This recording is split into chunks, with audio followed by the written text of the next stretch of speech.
I never embark on a journey without a good book to accompany me.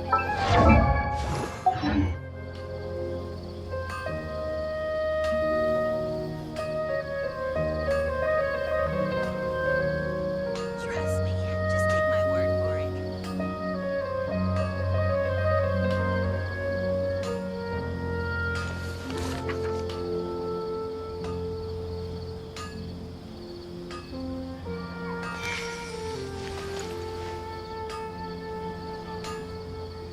The sight of shiny jewels always brightens my day.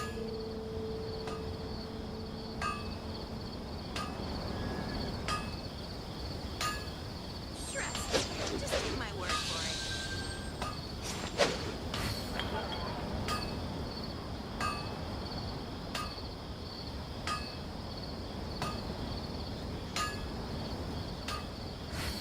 The sight of shiny jewels always brightens my day.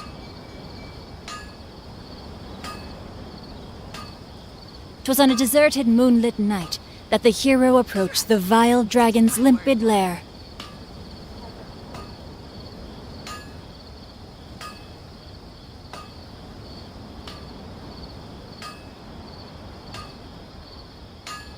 The sight of shiny jewels always brightens my day.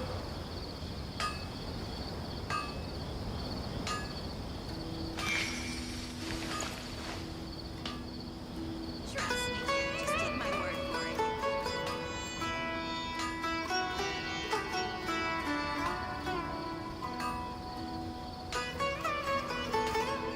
If my calculations are correct, Wanwen Bookhouse is due to receive a batch of new releases today. Might we add a small detour to our adventure?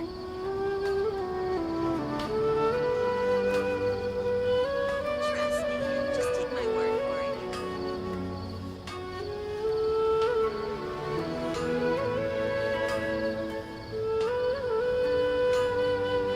The sight of shiny jewels always brightens my day.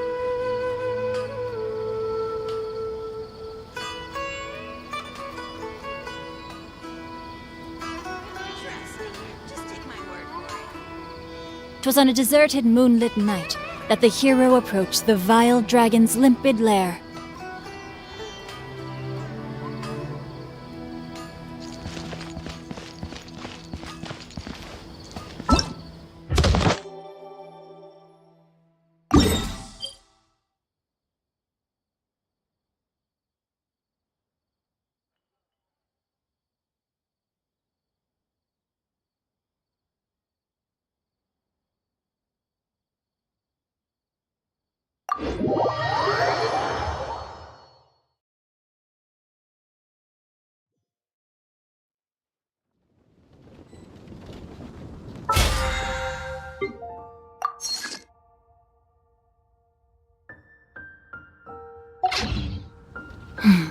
Now,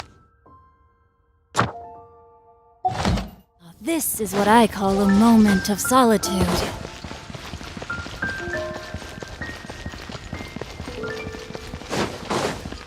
Ad Ast.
Ancient alchemy truly is fascinating. The neighboring nation of Liyue has the most prosperous commercial port in all of Tibet.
No, my sword! Forth, my blade! From whence you came! Rain cutter! Teamwork is One with my blade!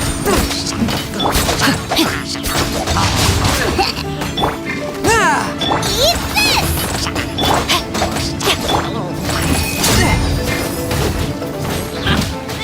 Out of the frying pan! Swift and merciful!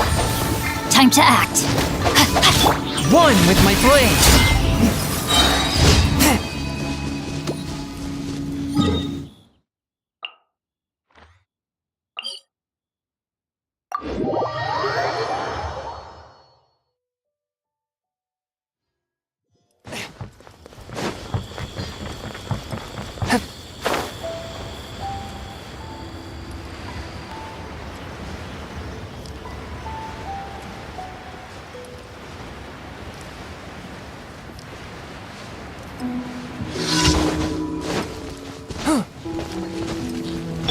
Nice and spicy!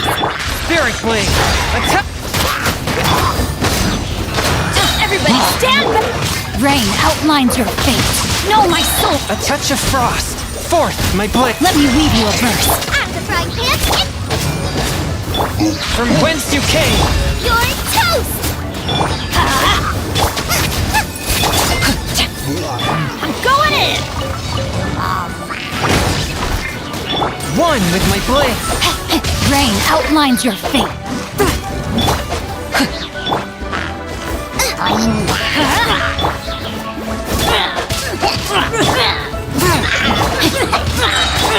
Spirit blade! Rain cutter. Let's light it up! Boba, get them! Eat this! Teamwork is dreamwork! Swift and merciful! Out of the frying pan!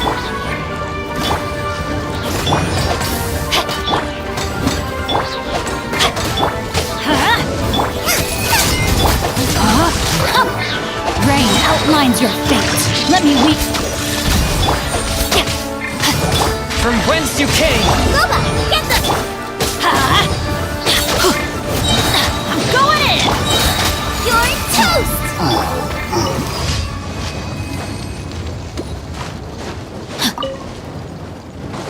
Body and mind.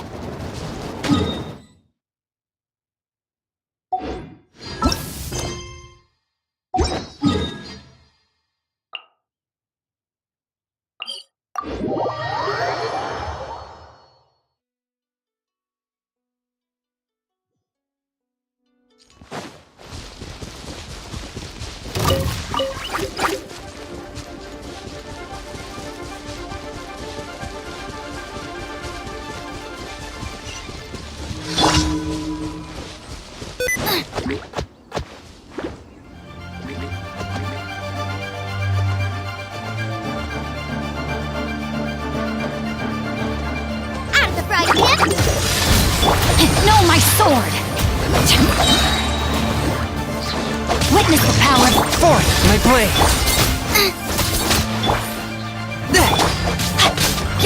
Huh? Adventure time!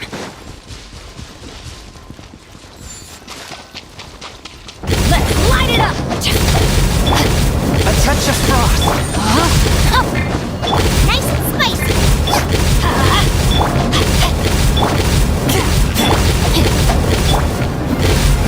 Let's light it up! Forth, my blade! Luba, get them! No, my sword!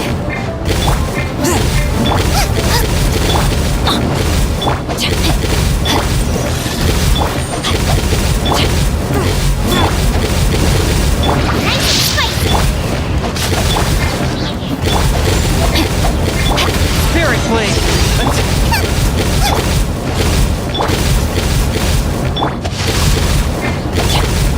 Swift and merciful! Luba, get them!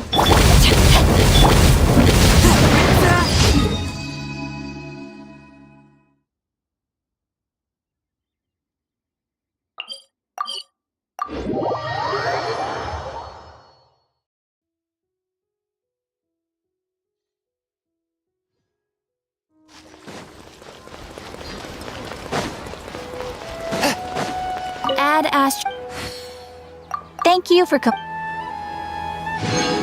Add Ask.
Ah.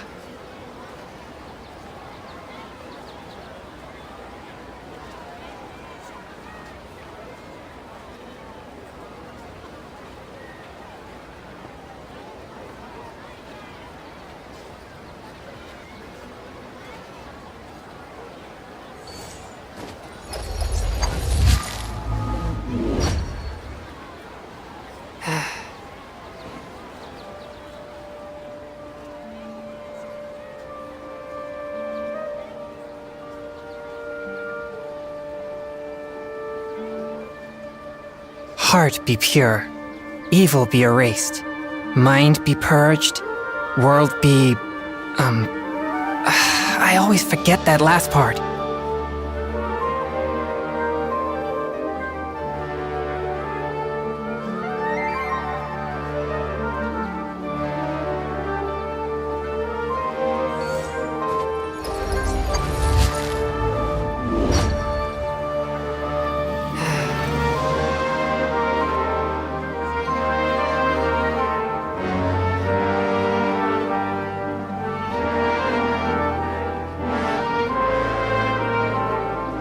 Exorcism uses thaumaturgy and martial arts to conquer evil.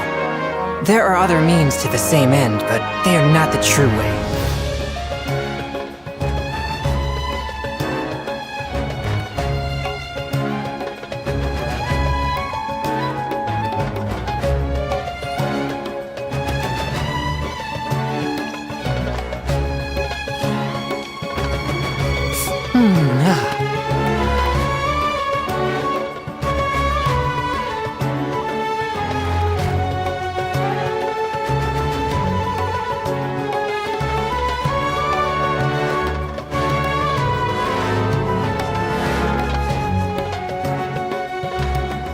Heart be pure, evil be erased, mind be purged, world be...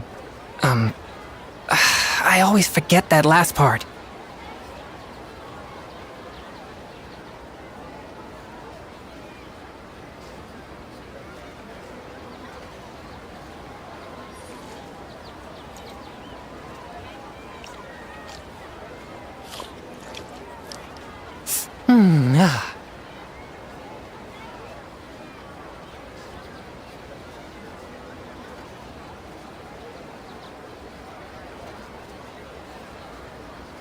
I take my meals cold to quiet the spirit and calm my vital energies.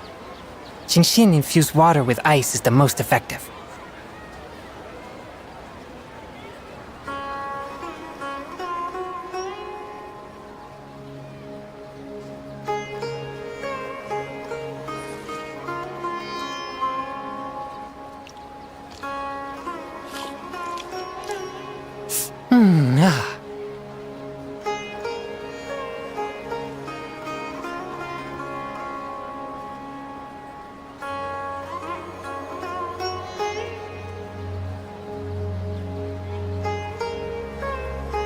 Heart be pure, evil be erased, mind be purged, world be...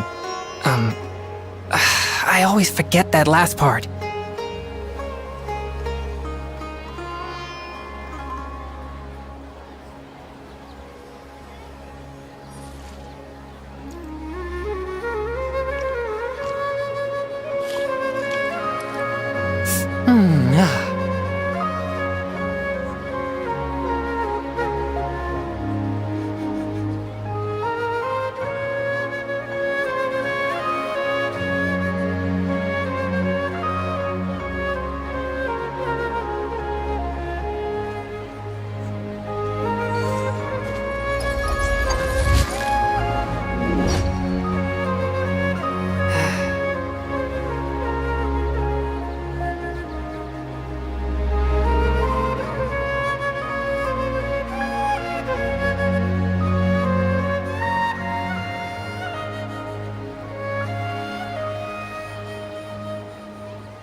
I take my meals cold to quiet the spirit and calm my vital energies. Genshin infused water with ice is the most effective.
Exorcism uses thaumaturgy and martial arts to conquer evil.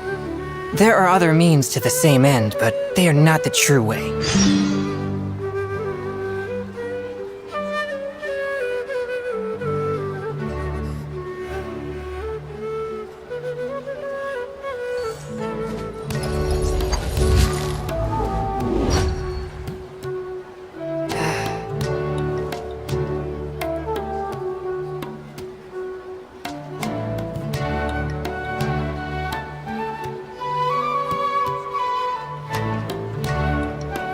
Heart be pure, evil be erased, mind be purged, world be...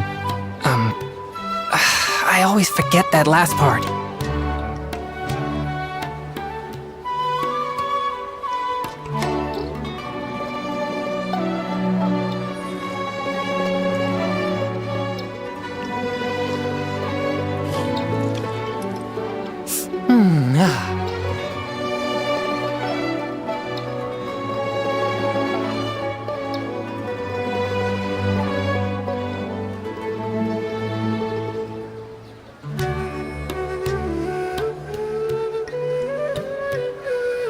Exorcism uses thaumaturgy and martial arts to conquer evil. There are other means to the same end, but they are not the true way.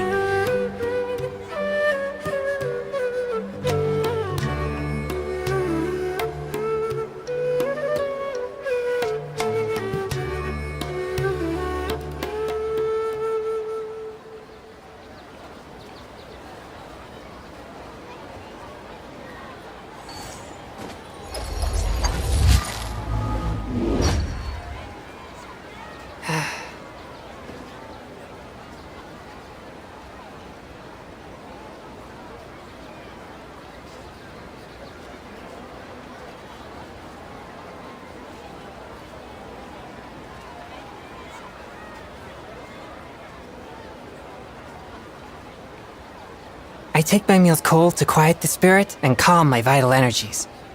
Genshin infused water with ice is the most effective.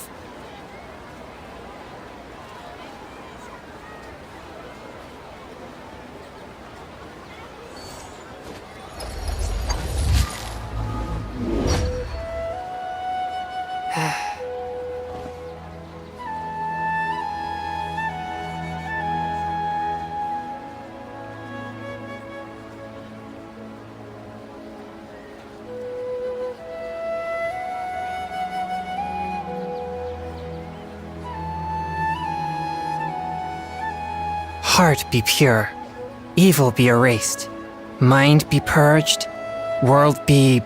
I always forget that last part.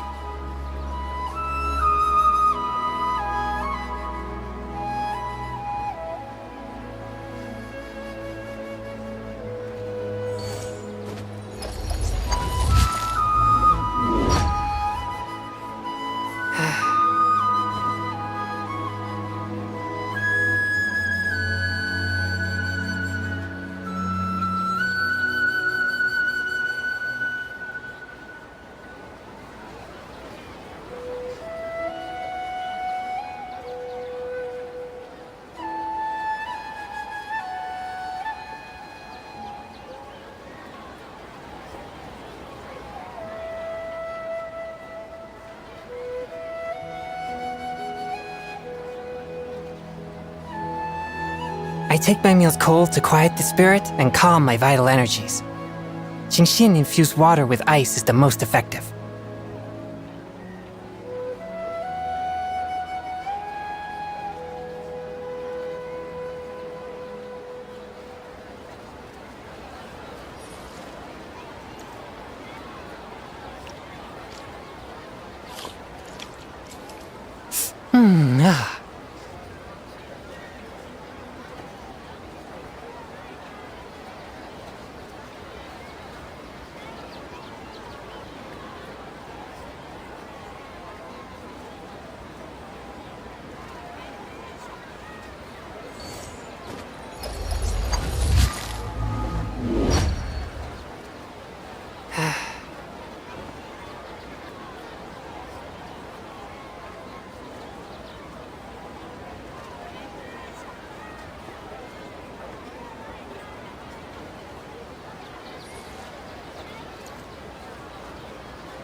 Exorcism uses thaumaturgy and martial arts to conquer evil.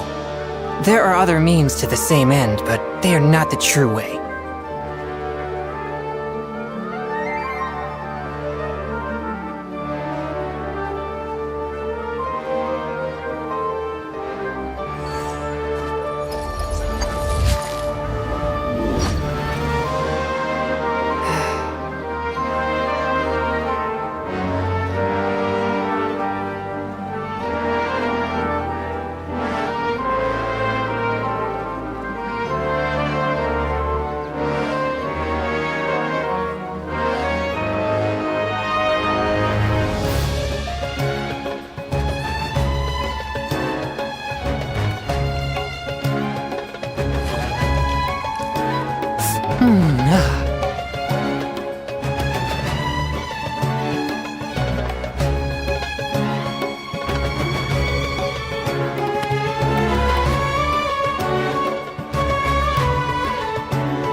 I take my meals cold to quiet the spirit and calm my vital energies.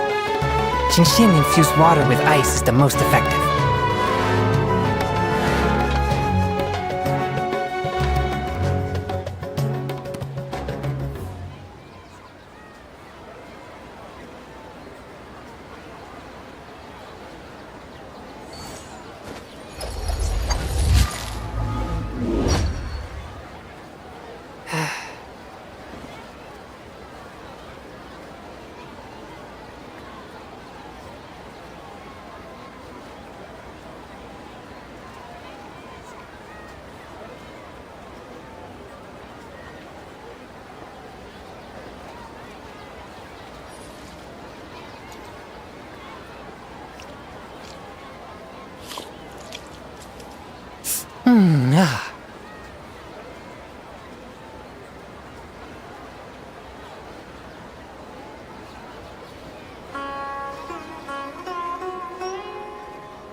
Exorcism uses thaumaturgy and martial arts to conquer evil.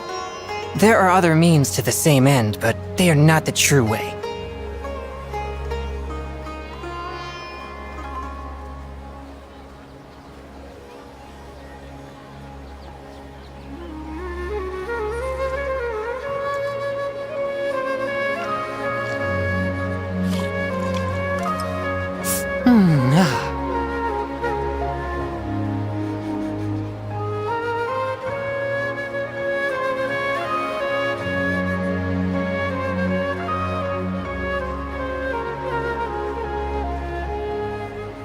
Heart be pure, evil be erased, mind be purged, world be... I always forget that last part.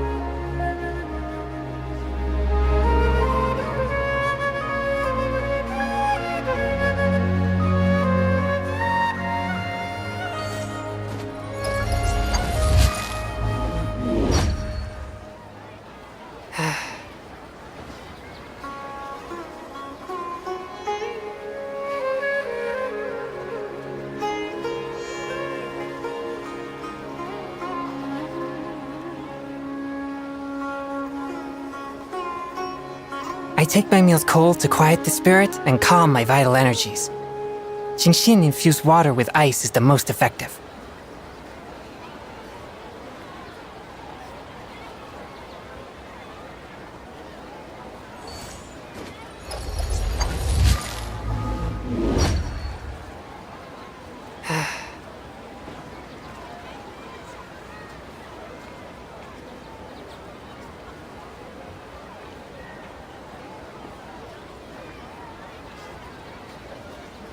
Exorcism uses thaumaturgy and martial arts to conquer evil.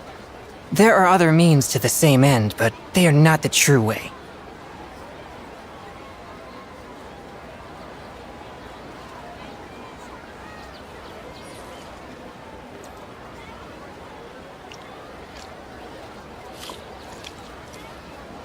Ah.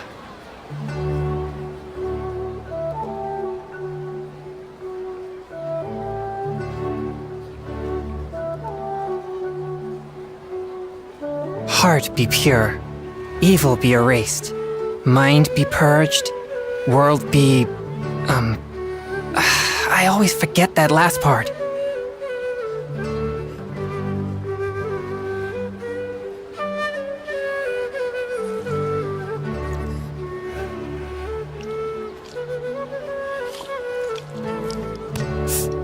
Ah.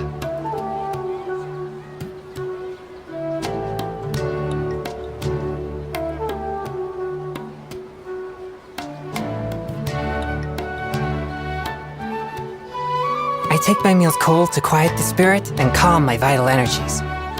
Genshin infused water with ice is the most effective. Here we are.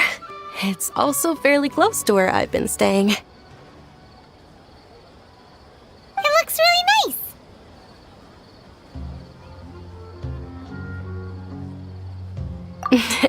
Not at all.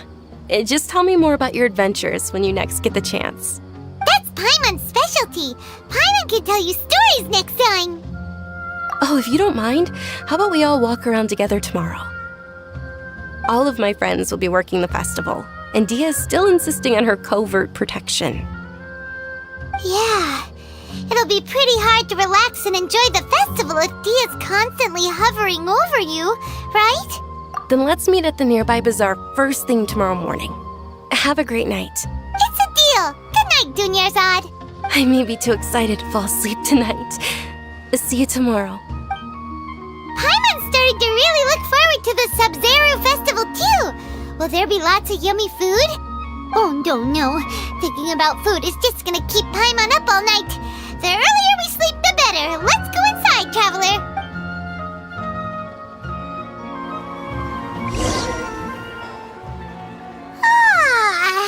Did we oversleep?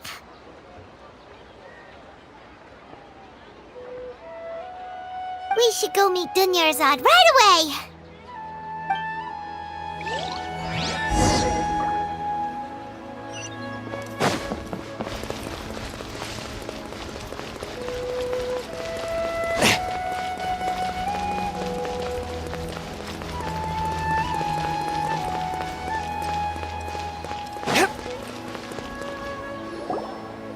Traveler, Paimon, I've been waiting for you two.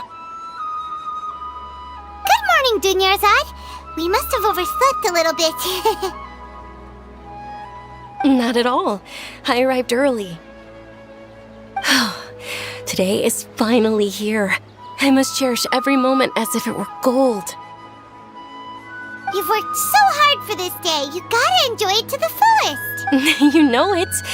Oh, it's just that, as expected, I had some trouble falling asleep last night. Well, shall we? Let's start with the stalls over there. Many vendors came out of the blue to support the event, and they insisted on covering costs themselves. Let's go give them some business. They paid for everything out of pocket? Oh, sounds like they're not in this just for the Mora.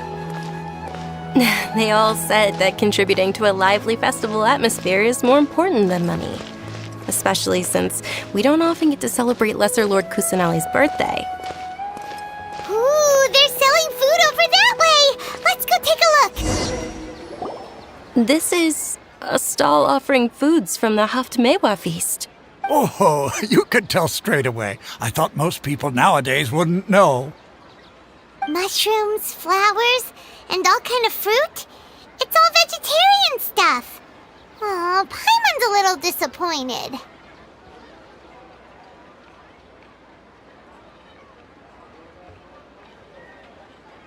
So, what's the Haftmewa feast you mentioned just now? It's another Sub-Zero's festival tradition. People used to set their tables with 7 different foods. Generally speaking, the most common selections were foods like Rukashava mushrooms, Nilopala lotuses, Sumera roses, Sunsetias, Kapulatas, Hara fruits, and Zaytun peaches. So, the Sub-Zero Festival is a vegetarian holiday? You don't have to be a vegetarian to enjoy the spread. We just use the 7 foods to symbolize the 7 virtues of the Dendro Archon. Wait, but if that's the case, if Sumeru uses vegetarian food to represent the Dendro Archon, then wouldn't the Pyro Archon's festival be full of food like roasted fowl, juicy meatballs, grilled steak? Oh, Traveler, we have to go to Natlan as soon as possible! I hope your wish comes true one day, Paimon. Thanks! Alright, how about we also check out some of these other stalls?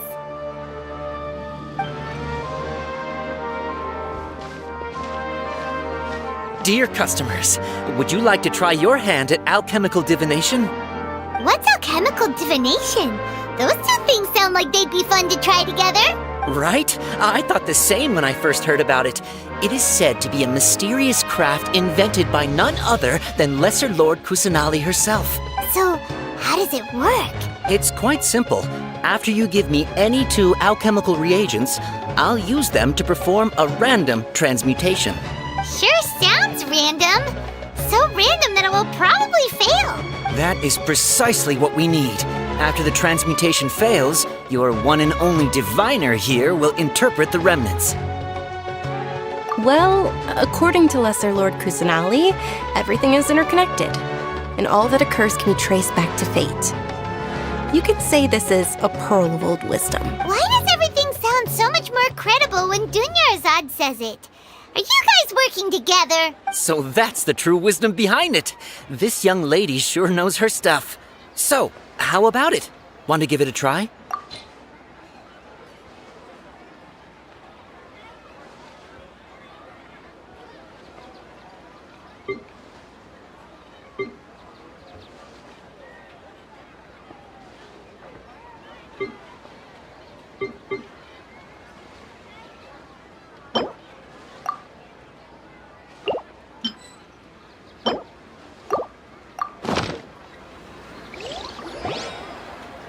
Okay, one moment. It's the moon. Paimon wants to take a look too. Generally speaking, the moon signifies... It means... Wait a moment. Is he really looking it up in a book? Oh, I remember now. It means illusions and lies. Illusions and lies? That sounds rather ominous. Yes, but this book says that if you trust your intuition and overcome your fears, the sun will surely rise. He's not even trying to hide his book anymore. Naturally, fate will only ever show you the beginning of a journey. It is up to you to forge your own ending. Oh, thank you so much. I'll keep that in mind. Oh, it's nothing. I'm just learning as I go. Guess that was still pretty interesting. Okay, on to the next stall.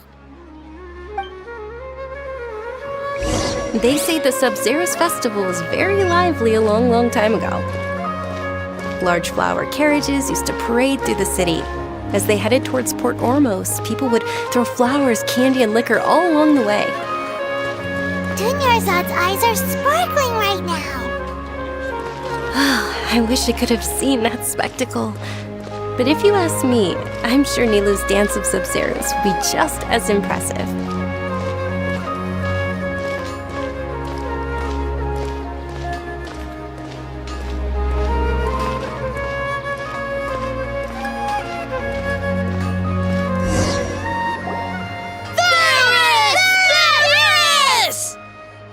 Attention! Soldiers, fall into formation if you want any Yalda candies. It's a weird guy with a weird hat. Hey, it's Dunyarzad!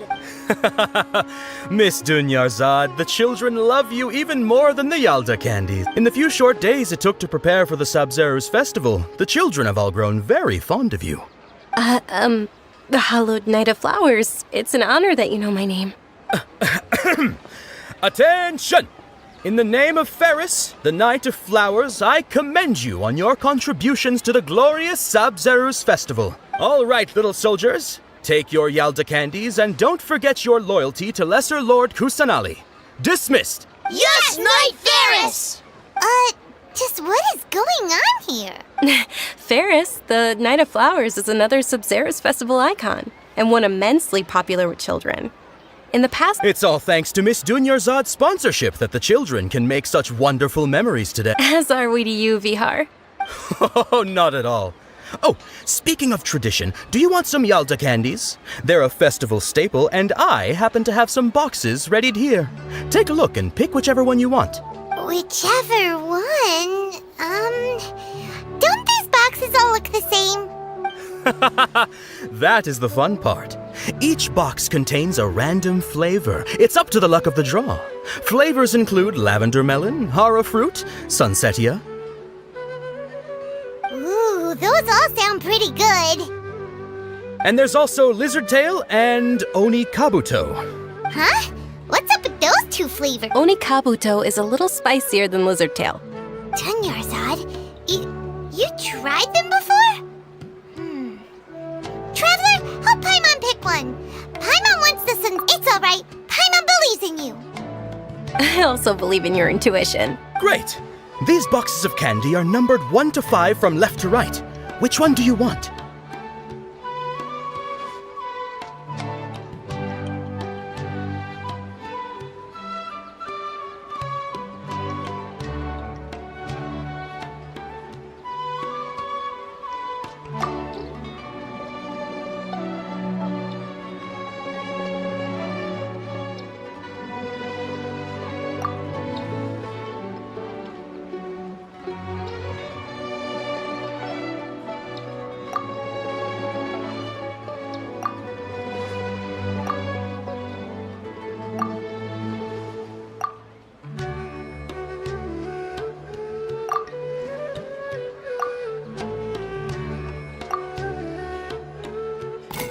Attention! That's unfortunately lizard tail. Oh, Paimon thought you survived so many epic battles because you had incredible luck. But looks like Paimon was wrong. The sunsetia flavored candy was in box number 4. How about this? The most important thing is that everyone has a good time at the festival. So please, take both boxes. Really? Thanks a lot, Knight of Candies. It's Knight of Flowers, not Knight of Candies. Paimon really wilted the carriageless Knight of Flowers. They all basically sound the same. We got our candy, so let's keep going. Oh, actually, I just remembered that I left something behind. Since you're here, can you come with me to get it? Dunyarzad, you probably forgot because you're so excited about the Sub-Zero's festival. How embarrassing.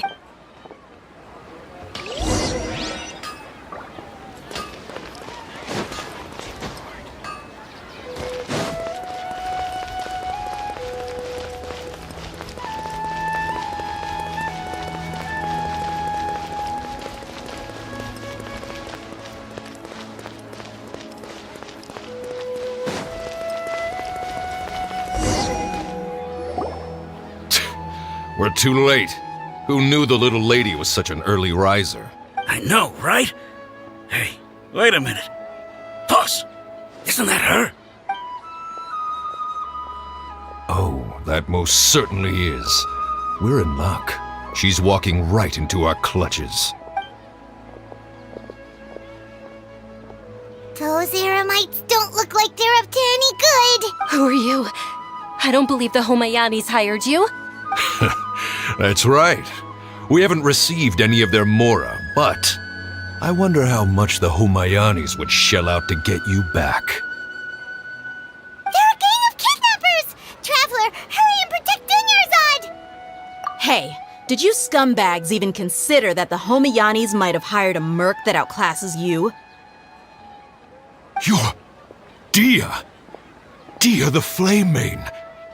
No wonder we mercs haven't heard anything about you for so long. You sold your unruly mane to the highest bidder. Don't speak so disrespectfully. My family started working with her as gratitude for her past kindness to us. Don't worry about it, my lady. Just some friendly banter between mercs. One punch and those rabid dogs will expose themselves for what they really are. Aren't your claws all dull by now? Don't get too cocky! Traveler, take Miss Dunyarzad to a safe location. No! We're gonna stay and help! There's too many of them!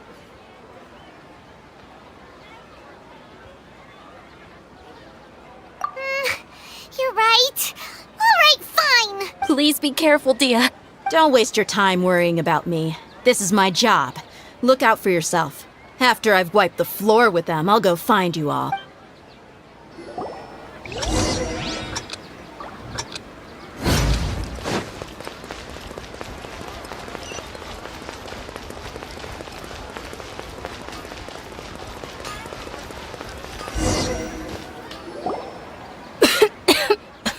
Dunyarzad, are you okay? You look a little pale. Are you in shock? I'm fine. My body always reacts like this whenever I exert myself too much. You sure you're okay?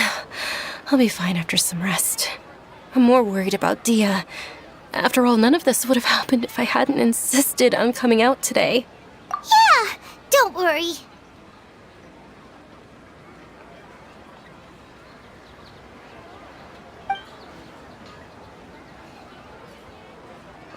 My lady, Traveler, found ya. Dia! You took care of them so fast! Any more of them? Or rather, did anyone follow you? Dia, your arm! Oh, this? I'm fine. It's just a scratch. Normally, they wouldn't have been able to land a hit on me at all, but I'm still getting used to this new greatsword. Please, let me take a closer look. Come on, it's nothing. Us mercs aren't as fragile as you think. Hold on, you said something about a new greatsword. What happened to the one you were using before? About that. Well, I sold it, because I was low on Mora. Stuff like this happens every now and then. It can't be. The anonymous donation that was used for the venue's final round of preparation? Hey, Miss Dunyarzad, I wasn't trying to make you cry. I'm not gonna lose my commission because I made my employer cry.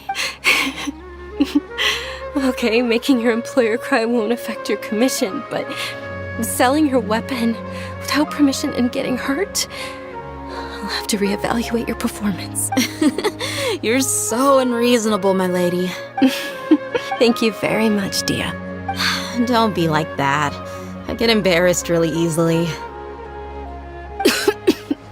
Are you feeling unwell again, Dunyarzad? My lady, your condition. Traveler, can you take her somewhere to rest? Truly, I'm sorry for the trouble, everyone.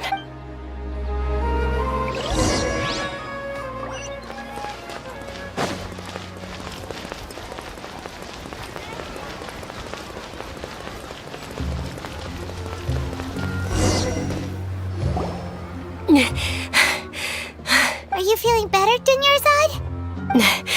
Yes, much better. Just give me a few moments and I'll be good to go. I didn't realize you were concerned about it. I guess I shouldn't continue to keep it a secret. I was actually born with Elazar. I can't believe it's Elazar! Oh, you've already heard of Elazar. In that case, you probably know about it. Sumeru's current medical advancements still haven't been able to find a cure. The disease's progression can only be delayed through environmental therapy. Dunyarzad. There's no need to be sad. I've always lived with Elazar and I came to terms with it a long time compared to the simple fact that I'm afflicted with this. Its effects on my life have been much more painful. I know that my family loves me dearly. They've done all they can to provide the best environment for me so that I can live for that much longer. However, I know I will one day succumb to this. Did you know? Before I ran away from home this time, the world outside of my home didn't even know that I existed. Since I was a child, all I could do was sit on my bed and stare at everything outside of my window. I'm sure my family's worried and disappointed in me for running away, but I just didn't want to have any regrets. I wanted to meet other people. To me, there's nothing more beautiful than being able to meet and speak with others. Not to mention the incredible time spent preparing for the festival. The joy on everyone's faces here, and all the support I've received from friends like Dia. This way, when my final day does arrive, it will be less sorrowful. At the very least, many people will remember that I once existed in this world. Right? As long as you don't forget Paimon. Paimon also won't forget about you. No, even if you forget Paimon, Paimon will still remember you. Thank you two so much. I apologize for the depressing conversation. This is out of character for me. To be honest, Lesser Lord Kusanali gave me the courage to do all of this. If it weren't for her encouragement, I wouldn't have taken that first step. Thanks. There will always be frustrations in life, but I know that the point of living is not to leave behind any regrets. Oh, right! Isn't it almost time? Huh? Almost time for what? Isn't the Dance of Sub-Zeros about to begin? It's the part of the festival that I've been looking forward to the most. Nilou will recreate that legendary scene with her most splendid dancing. And the Sub-Zeros festival will conclude amid everyone's applause and blessings. And with that, my wish will also... Then what are we waiting for? Let's go to the stage! Yeah, we should still make...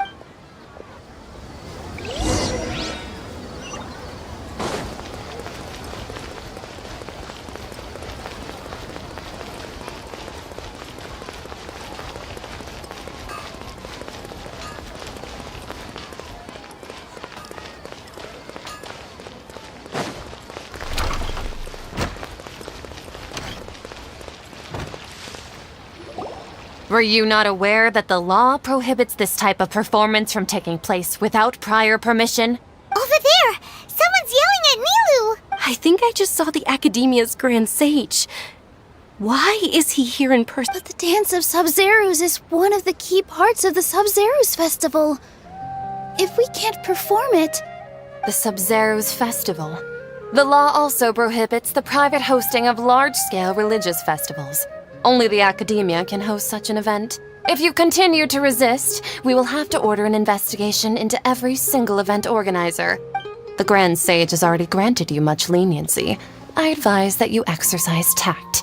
How did things turn out like this? The Academia was originally responsible for the Sub-Zeros festival, but they failed this responsibility for many years.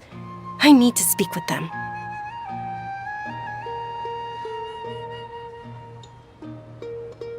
This is a hard pill to swallow, but you're right. Things would only get worse. Art, dance.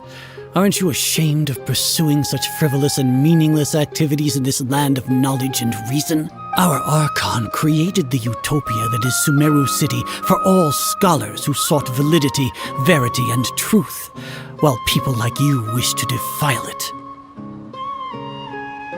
No. I believe that our Archon never rejected the arts. Even the goddess of flowers dedicated a dance to her. With your lack of intellectual credentials, I do not believe you are qualified to debate with me. What you should be doing is finding workers to tear down this ridiculous eyesore. When we return, have the scribe draft an ordinance before the next Nyagarbha day that prohibits public art performances. We will announce it to the public later via the Akasha. Understood. I will inform him when I return. The Sub-Zeros Festival. Go celebrate the birth of that god to your heart's content. Nilou, are you okay? Oh, Dunyarzad. You all saw that just now? The Grand Sage ordered us to stop the performance. Yeah. Let's go somewhere the Academia can't find us and perform there. But how do we let everyone know? And what about... Or we could get people to block them off so they can't interrupt the performance. No. They just threatened to investigate the organizers. If we were caught... Nilou, it's all right. Don't worry about it. But you've been looking forward to the Dance of Sub-Zeros so much, and I know how important this festival is to you. I don't want. It's okay. Seeing you care this much about my feelings is more than enough. It would be too risky to continue the Sub-Zero's festival at this point. I don't want to get everyone in trouble. If you say so. But you can sneak out for the next Sub-Zero's festival, right? We'll make sure the next one is a smashing success. The next one. Yes. Okay. It's a promise. It will be a smashing success. Paimon can't believe this is how things turned out. Those heartless geezers. It really is okay. There's nothing we can do about it. Still, I'd be lying if I said I had no regrets. I would have loved to see Milu's dance.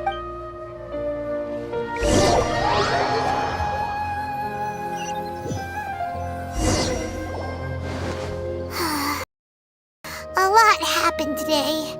It's a shame the festival ended the way it did.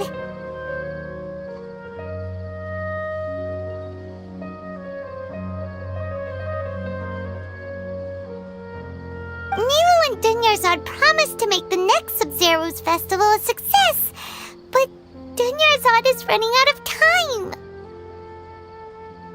Yeah. All connections have been secured to construct the most stable framework possible. The project has entered its most critical phase. Power has begun to flow from...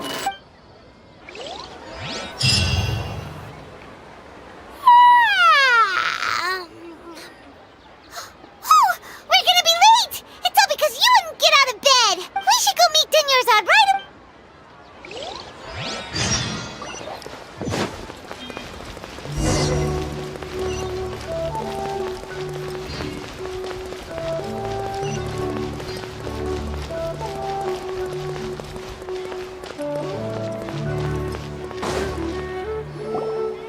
Good morning, Dunyarzad. Sorry we're late.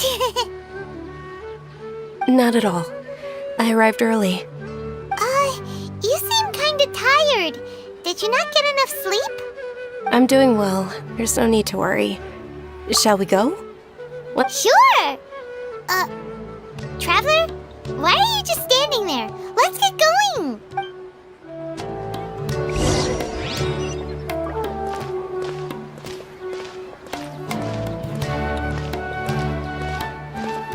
Ooh, they're selling food over that way! Let's go take a look!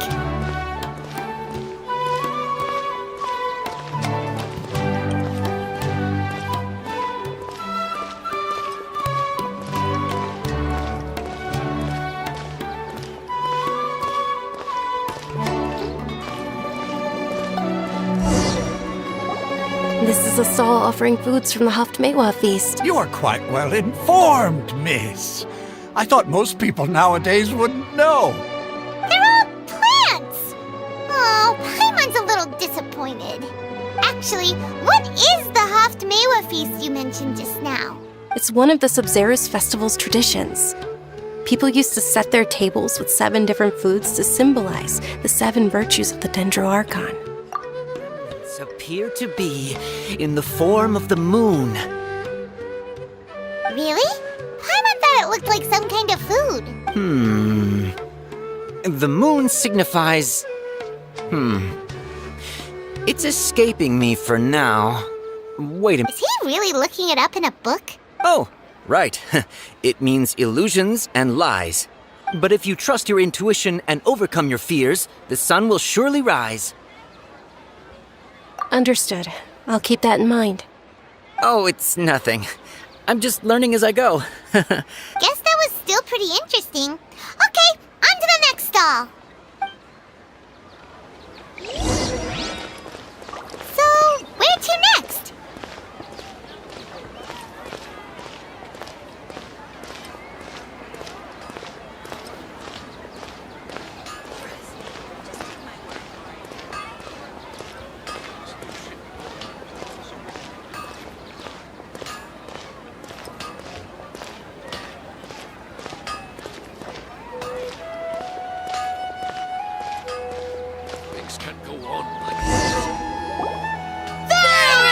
All right, soldiers. Now that you have your Yalda candies, don't forget your loyalty to Lesser Lord Kusanali. Dismissed! Yes, Knight Ferris! What's going on? Is this a play? Ferris, the Knight of Flowers, is another Sub-Zero's festival icon and one immensely popular with children. It's all thanks to Miss Dunyarzad's sponsorship that the children can meet the Knight of Flowers. Oh, do you want some Yalda candies? I happen to have some boxes readied here. Take a look and pick whichever one you want. What's to pick? Don't these boxes all look the same? It's not that simple. Each box contains a random flavor. It's up to the luck of the draw. Flavors include lavender melon, hara fruit, sunsetia. Ooh, how interesting. And there's also lizard tail and... Ugh, what are those flavors?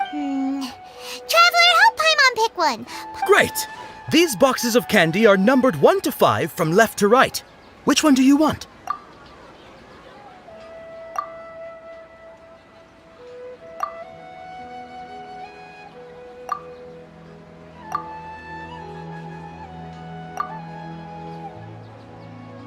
Ah, excellently chosen. Number 4 is indeed Sunsetia. Ha-ha! Paimon bet you had incredible luck, and Paimon was right!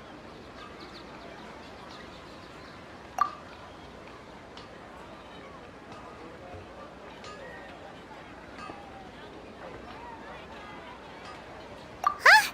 How's that possible? It's obviously random. Maybe we didn't sleep very well last night. Or maybe we slept too much.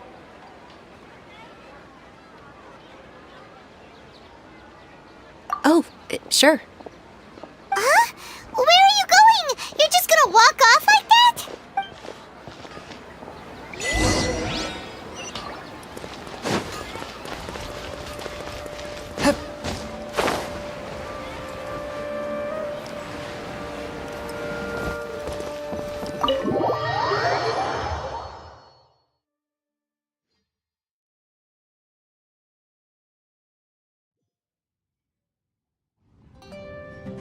A feeling of deja vu? Oh, Paimon knows what that is. It's when you feel like you've already experienced whatever is going on. In that case, Paimon also felt something like that today. But that's just our brains playing tricks on us, isn't it? So why'd you run here in such a hurry? So that's it! You're intentionally doing things you usually wouldn't and seeing if you still get that same feeling of deja vu. Welcome, you two. Are you here for lunch? What would you like to eat? Got it. You don't look like you're from these parts, but I gotta say, you got good taste. I'll give this order to the kitchen. Charcoal-baked Angelina cake? Isn't it that burned thing that didn't look tasty at all? Oh, Paimon understands what you're trying to do now. You'd never normally order something like this.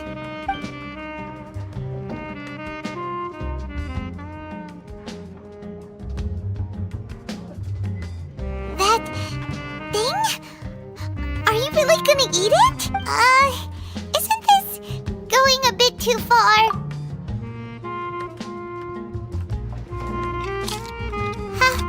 How was it? The look on your face is telling Paimon that it tasted awful. Then, you mean... That's impossible! We were just talking about how gross it looked! So, would this be a case of taste bud deja vu? Paimon also gets the impression that we've been here many times, even though we aren't regulars. How about we go out again and try something else?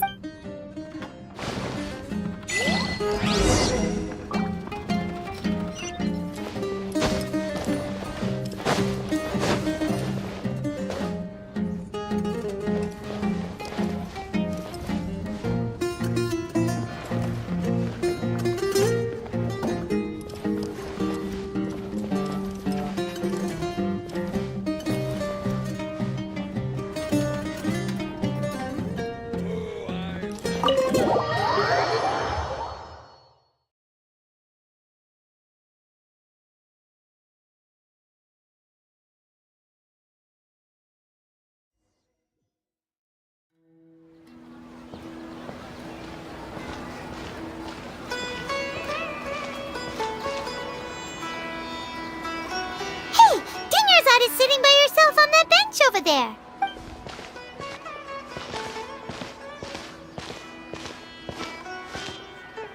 What a coincidence, Dunyarzad. We meet again. Why are you sitting here? Oh, I ran into some kidnappers just now, but thankfully Dia came to my rescue.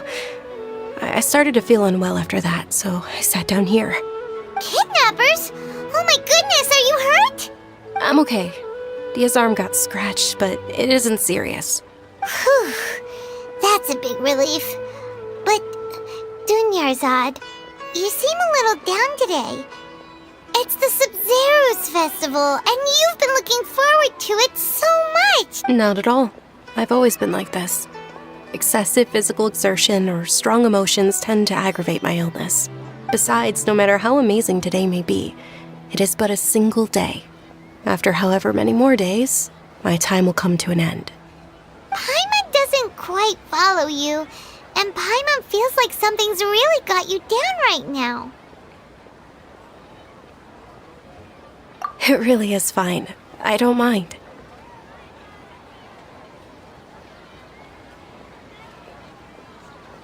Huh? Dunyarzad, have you ever felt déjà vu? You know, like when you've already experienced something that's happening right now? Déjà vu? No. But my days have been the same for years now. Even if I were feeling déjà vu, I suppose I would already be used to it. Oh, Paimon sees. Then, is it only the two of us? It's almost time. Huh? Time for what? Nilou's Dance of Sub-Zeros is about to begin. Let's go.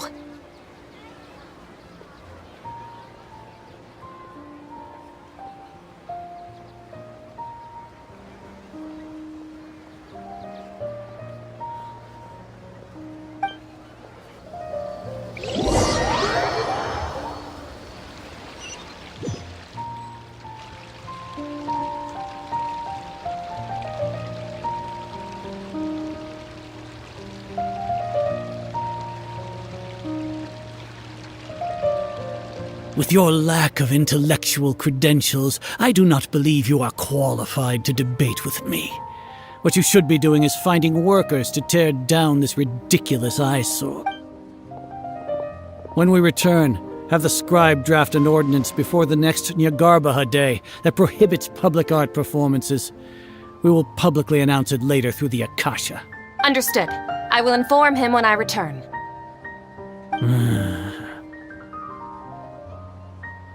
The Sub-Zero's festival. Go celebrate the birth of that god to your heart's content.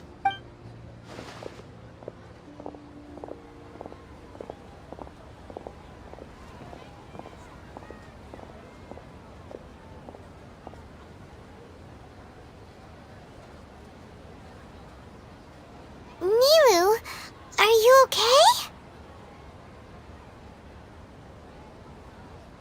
Oh, Dunyarzad. The Grand Sage ordered us to stop the performance.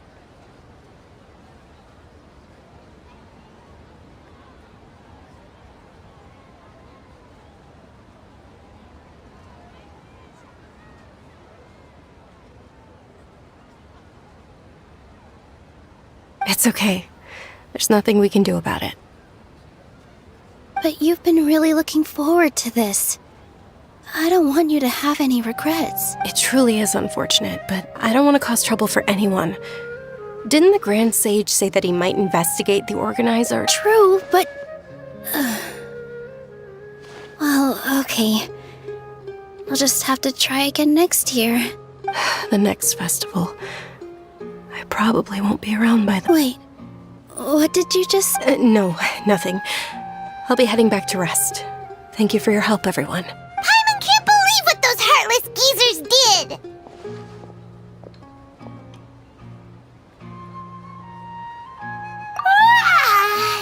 Did Dunyarzad already go back? We should also return and get some sleep.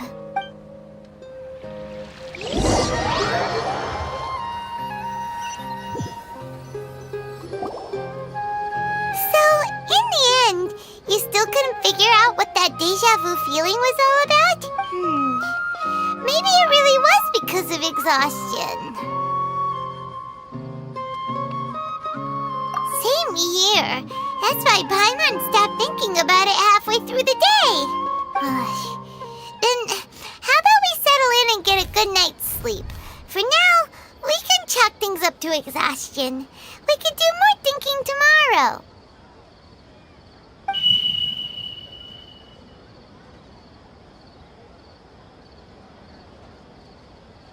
Observing a modest drop in the output of jnana energy, but values still remain within normal parameters.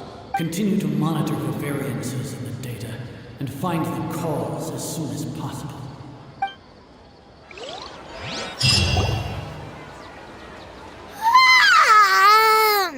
Why does Paimon feel so tired after so much sleep? Anyway, we should go meet Dunyarzad right away.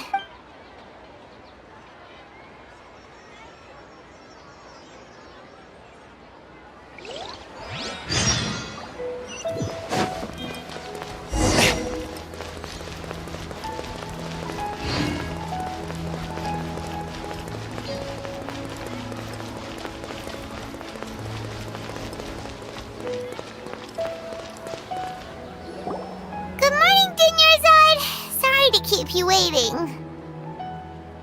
Not at all. I arrived early. Huh? Paimon thinks you sound kinda tired. Did you not get enough sleep? I'm doing well. There's no need to worry. Shall we go? Let's start. Great idea! Let's get going! Traveler? Hey.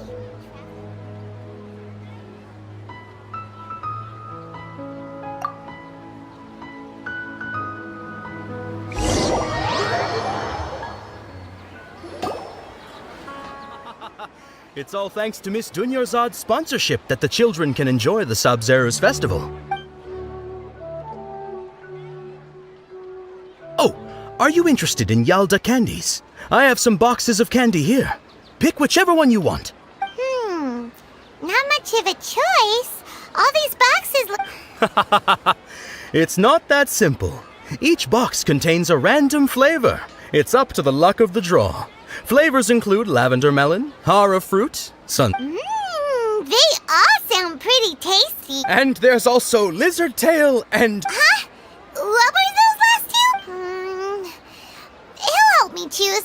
Paimon wants to eat the Sunsetia flavor. No problem. These boxes of candy are numbered 1 to 5 from left to right.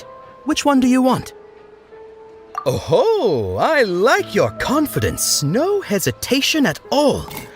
Oh, congratulations! Number 4 is indeed Sunsetia.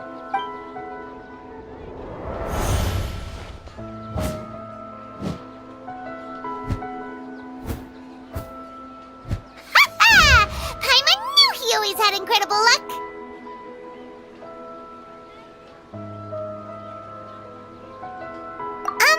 Paimon's not really interested in the other flavor. Wait. How did you know? What? He was right about all of them? That couldn't have been luck. How is this possible? I packed all those boxes this morning and they've been sealed ever since. You couldn't have known beforehand. Mind reading? X-ray vision? Or some kind of magic trick? Tell us what's going on! Since when did you get superpowers? Traveler?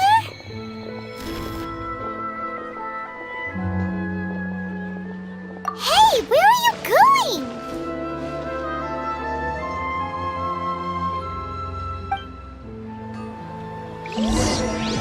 What's going on? Did you see something? Us leaving Dunyarzad without letting her know is kinda rude, you know.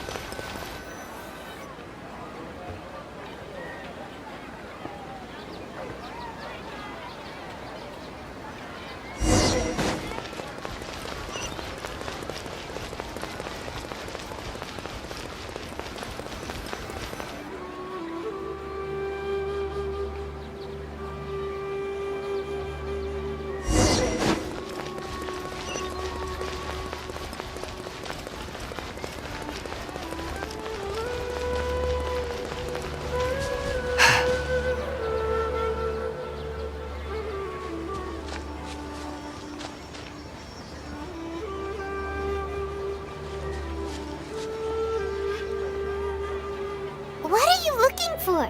Why did we come here?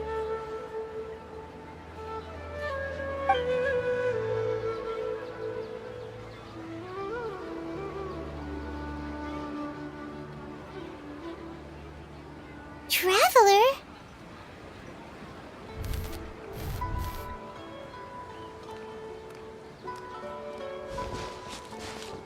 That's...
Look!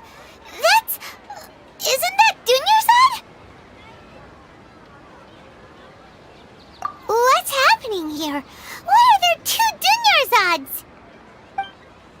You already know that this isn't your first Sub-Zero's festival, don't you? I'm sure you already know how to use this. A knowledge capsule? Where did you get it? You should use it too, Paimon. You know Paimon? Well, this seems kinda sketchy, but Paimon feels like this is what we should do.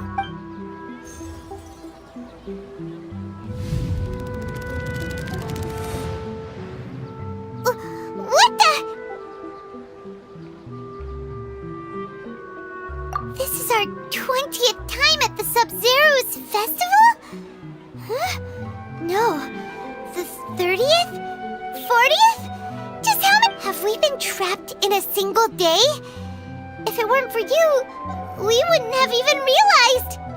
What the heck was inside that knowledge capsule? Your memories are still scrambled? Try your best to remember. This isn't the first time we've met, and I answered that question a long time ago. Let Paimon think. Oh, it's coming back. Meeting you was the real catalyst for restoring our memories, and the knowledge capsule was just your means of showing our minds the way. What about everyone else? Your sense of deja vu is stronger than everyone else's, yes? As for an explanation, you two received the blessing of Dendro, and you also have special, sensitive constitution. It was as if a single sheet of paper was separating those memories from your consciousness. A familiar question. I think this is the 7th time you asked that. As you can see, she isn't doing well. You probably sensed it too. The Dunyarzad you were just with is different from the first Dunyarzad you met. That first Dunyarzad is in front of you right now, and she doesn't have a lot of time left. Looks like you're almost done sorting out your brain. Oh yeah, I'm Nahida. Good, you passed the test. What's happening? You can awaken our memories, and you seem like you know what's going on. Everything in this world runs in a loop. This cycle is called a samsara. You, me, and everyone else are all stuck inside a one-day samsara. As for the truth, that's on you to find out.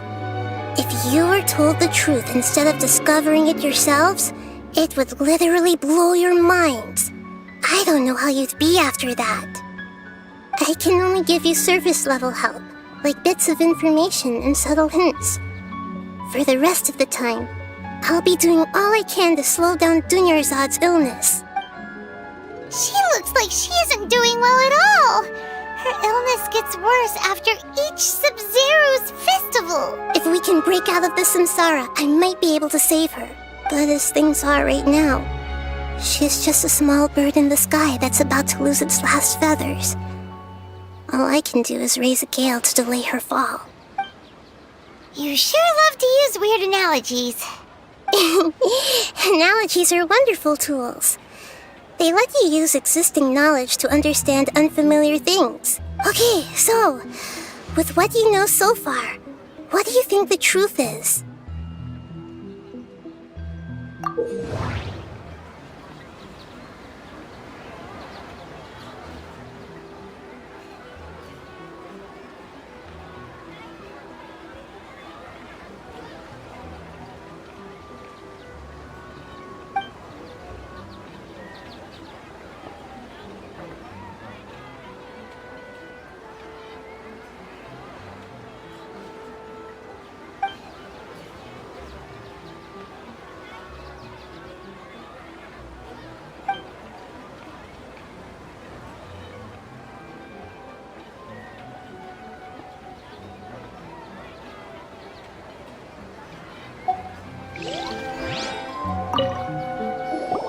Okay, so, with what you know so far, what do you think the truth is?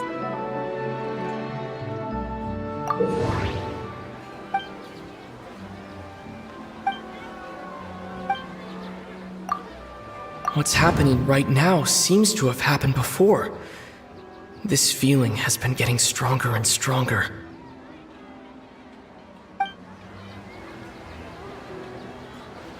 That doesn't sound right. I need to carefully think things through.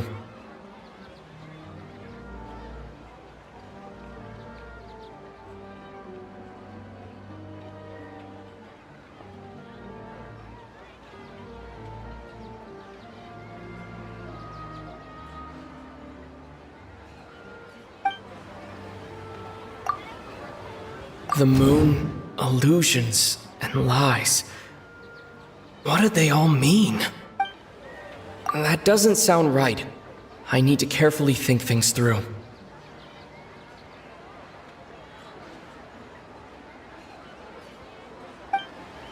The moon, illusions. The moon, We've already experienced the Sub-Zero's festival many times, and the day of the festival seems to be in a perpetual samsara.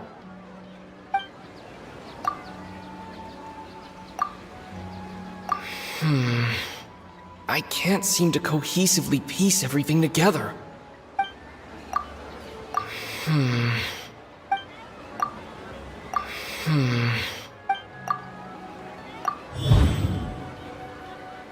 That should be it.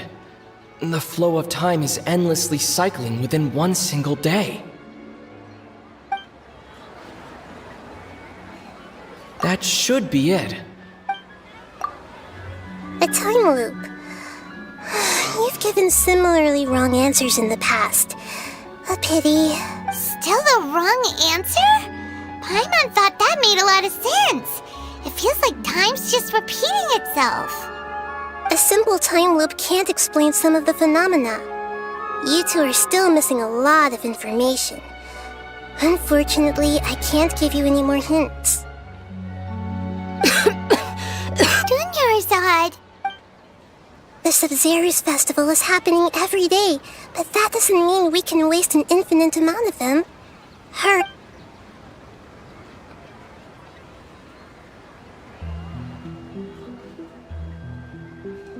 Let's think about our current situation. To save Dunyarzad, we have to escape the samsara of the Sub-Zero's festival.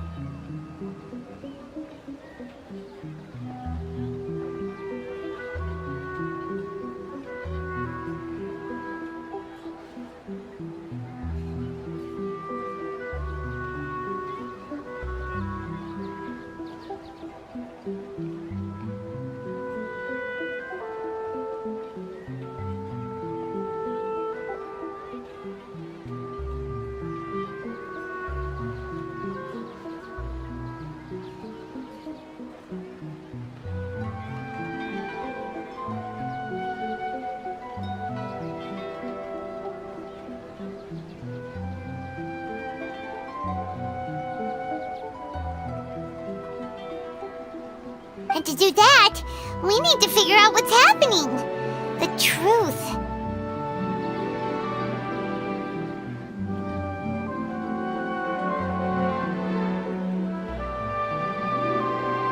Nahida rejected the idea of a time loop, so we must have missed something, right?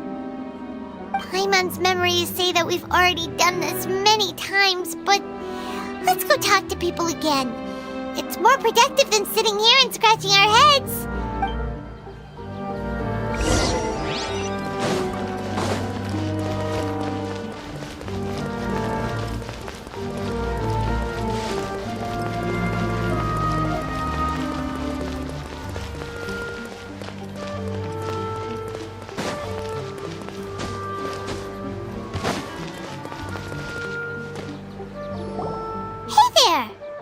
Hey, it's you guys again.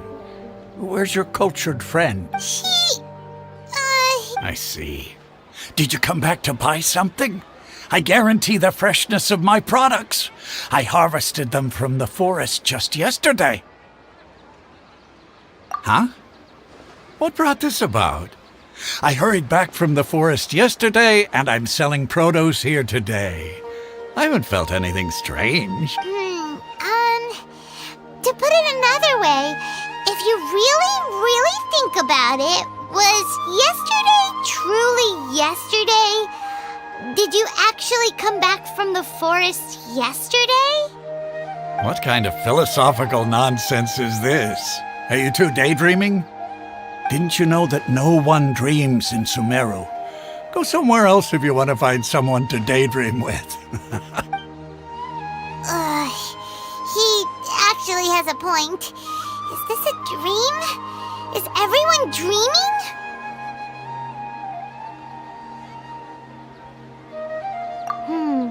True. It's so weird that people here don't dream.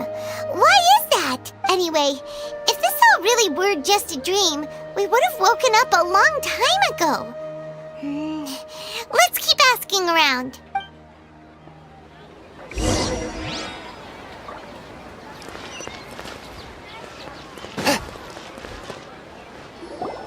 Oh, it's you two.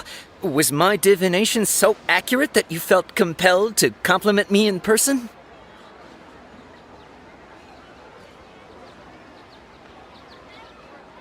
Ooh, I knew it! I told you, the god's divination is highly accurate. You just hadn't fully understood its significance yet. You're really excited about this, huh? That's exactly why we came back.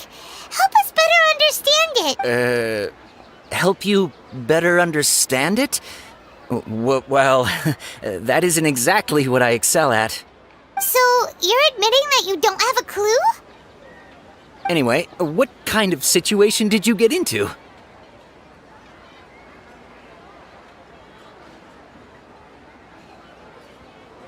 Huh? Hold on a second. I thought you guys just lost your wallet or fell for a scam. What you just said... Are you serious? Does that kind of thing actually happen in real life? Paimon knew you weren't going to believe it. Marvelous. Truly marvelous. I believe you. Recall the interpretation of your divination. The moon, illusions, and lies. It really felt like an omen. When you say it like that, the divination does sound like it's related to what's going on. I believe that the Archon's revelations are never more than vague hints. Anything more specific is beyond the reach of mere mortals. The book only says, if you trust your instincts and overcome your fears, the sun will surely rise. So that's how it is. Looks like fortune-telling is just fortune-telling. It's no good for practical problems. We haven't made any progress. Who else can we talk to? Paimon remembers that we tried talking to her a couple of times, but she always thinks we're playing pranks on her. You think she'll brush us off again? Yeah, if we tap into Dia's strong sense of responsibility as a mercenary, then she'll definitely take us seriously. At this time of day, Dia's probably just finished beating up those kidnappers.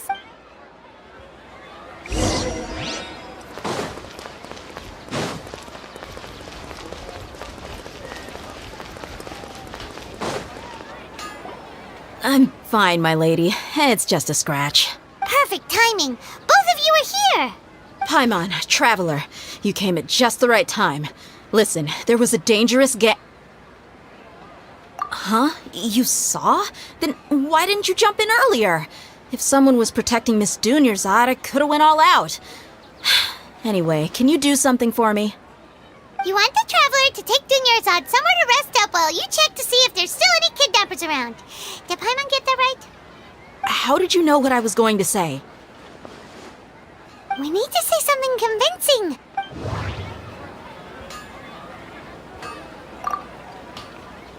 Dia sold her greatsword to raise additional funds. And then she was injured because she wasn't used to her new weapon. Tell her, Traveler! I didn't tell anyone about that. Including Miss Dunyarzad. You couldn't have known. And just now, you literally took the words right out of my mouth. All right, so this is the situation.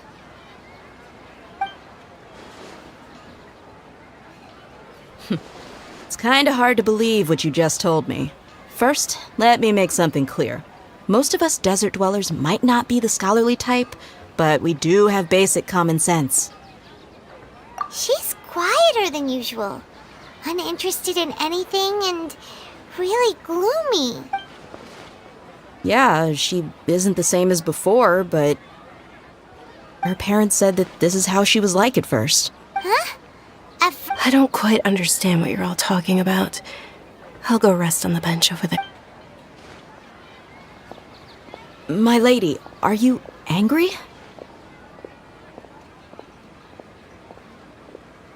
All right, I'll give you the benefit of the doubt since you knew about my greatsword. Let's make this a quick trip. Miss Dunyarzad isn't completely safe here.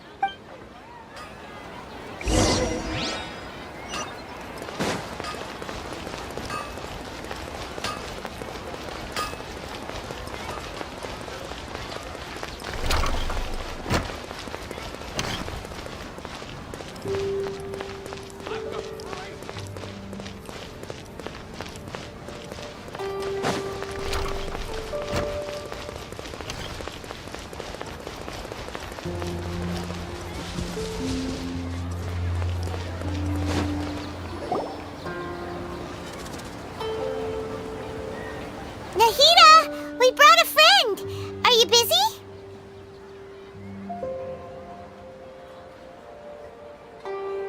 I thought I told you that it won't help to bring anyone here. We just wanted her to see the real Dunyarzad's condition. The real Dunyarzad? Where and who are you talking to? Huh? I told you that you two are special.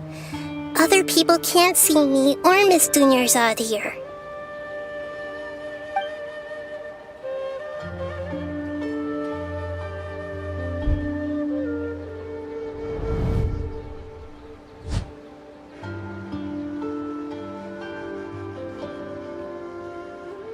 Hold on. Over there. Is that? Wow. How perceptive. Does she have invisible antennae? Miss Dunyarzad, she's lying down here, isn't she? How's she doing? Her condition's really bad, and she's basically in a coma. How did you know she was here? I can sense her aura. There are also lingering feelings of something like regret or disappointment. What happened? Do you believe us now? The Sub-Zero's festival has been repeating itself. So, you think the sages are behind this? Yeah, they've always been against us. Wouldn't surprise me if they're using the Akasha to intentionally repeat the Sub-Zero's festival as a sick joke. You have a point. Aside from the Dendro Archon, the Academia's sages are the only ones in Sumeru who could pull off something like this. Maybe there's more to the Akasha than we know. Right! Didn't you awaken our memories using something that looked like a knowledge capsule? That means you must know something about the Akasha! The Akasha relies on the power of a gnosis to operate, as it is the manifestation of the God of Wisdom's power. It compiles the wisdom of the entire populace, and it grants knowledge to the people. A gnosis could do that? No wonder the Akasha is so magical. It's being powered by the gnosis of Sumeru's Archon. So, this Nahida you mentioned, what did she say? She said, and Paimon quotes, "The Akasha relies on the power of a gnosis to operate, as it is the manifestation of the God of Wisdom's power. It compiles the wisdom of the entire populace and it grants knowledge to the people." Compiles the wisdom of the entire populace and grants knowledge to the people. Wait. I get the grants knowledge part. That's what people have always used the Akasha for. But compiling the entire populace's wisdom? How does that work? Did she mean that the sages enter new knowledge into the Akasha? Oh yeah, that sounds about right. What do you think?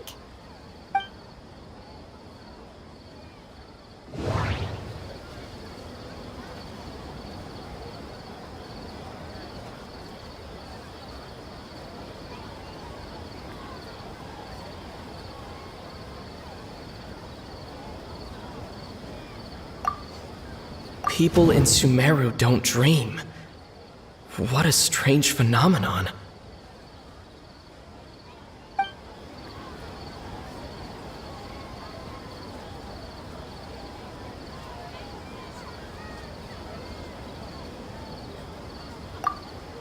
Okay, Nahida said the Akasha relies on the power of a gnosis to operate, as it is the manifestation of the God of Wisdom's power. It compiles the wisdom of the entire populace, and it grants knowledge to the people. My mind feels exhausted, even though I haven't done too much thinking. What is going on?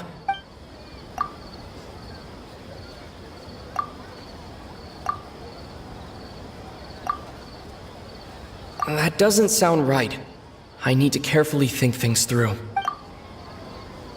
That doesn't sound right. People in Sumeru don't dream. What's happening right now seems to have happened before. This feeling has been getting stronger and stronger. That doesn't sound right. I need to... You mean the Akasha is causing our mental fatigue? Huh. Now that I think about it, my head's been feeling unusually heavy. When the desert dwellers set off on their quest for knowledge, a sage once said, knowledge always comes at a price. Compiling the entire country's knowledge. You think the Akasha pulled a 180 and is extracting information from us? Who knows? The Akasha can put knowledge into our heads, so who's to say that it can't also poke around in there? We don't know any specifics. What's the point of doing something like that? Just think about it. If you could combine the knowledge of every single person in Sumeru, then you can basically turn Sumeru City into a single massive brain. This hive mind could make breakthroughs in problems that even the smartest geniuses can't crack. An excellent deduction. And the analogy comparing Sumeru City to a massive brain? In that case, we should take off our Akasha terminals right away. Maybe that'll solve this problem. Yeah, I was only wearing this for show in the first place. Didn't expect the sages to cook up such a conspiracy. Mark my words, when this is over, I'm getting evidence and exposing this whole thing to the public. How does everyone feel? Huh? What is it?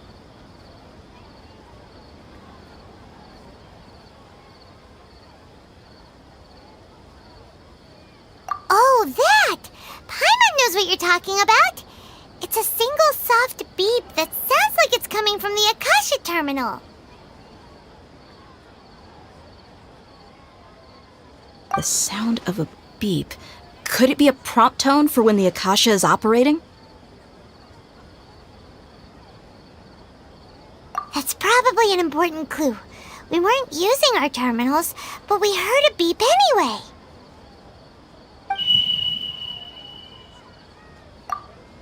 Traveler, did you hear that? I heard it too. Our ears aren't messing with us. There was definitely a beep, but it sounded like it was coming from inside my head. We took off our Akasha terminals.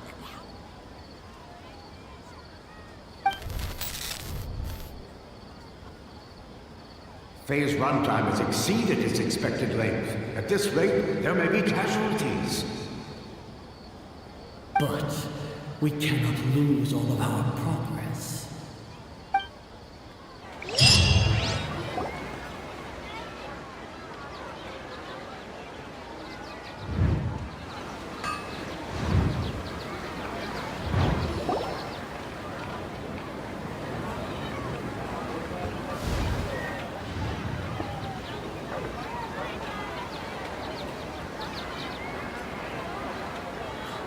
Paimon remembers everything! Good. You adapted quickly this time. We definitely took off our Akasha terminals last night, but we still heard that beep. Why is that?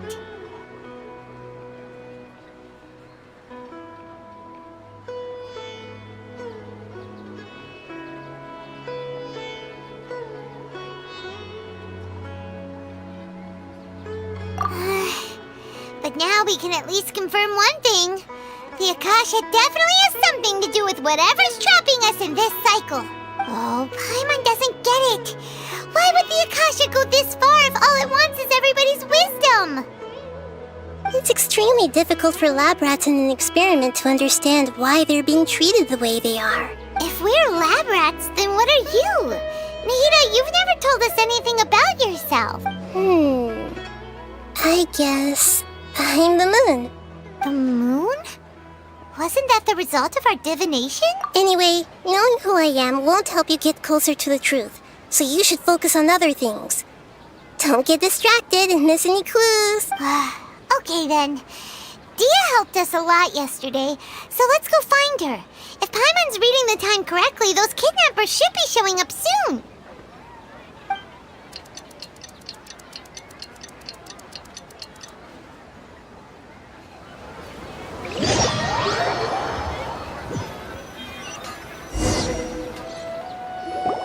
Ah, there you are. I've already taken care of those kidnappers. My lady, did you get hurt?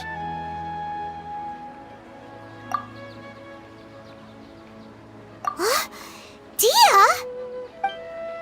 What's wrong? Why are you both gawking at me like that? You didn't get hurt this time. Huh? What do you mean this time? Why are you so surprised that I managed to get out unscathed? Those kids were amateurs. Shh! How did you know about my greatsword? I haven't told anyone about it. Please, don't tell Miss Dunyarzad. So Dia's lost her memories after all. Anything strange? You already know that I got a new greatsword. If I had to say something, it's weird how such a new weapon could feel so familiar. It's as if I've already used it to fight a countless number of battles. You're saying that although you don't remember using it, your body feels like it does? That's right. Both mercenaries and warriors heavily rely on muscle memory. Only knowing the theory of battle won't get you anywhere. Traveler, what do you think?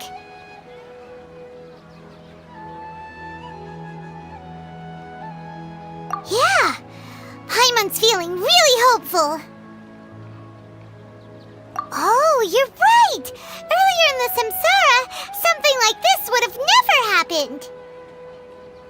I have no clue what you two are talking about, but it's still dangerous here, so... So you want us to take Dunyarzad somewhere else to rest while you check if there are still more kidnappers around, right? How did you know what I was gonna say? Forget it. Go and do your thing.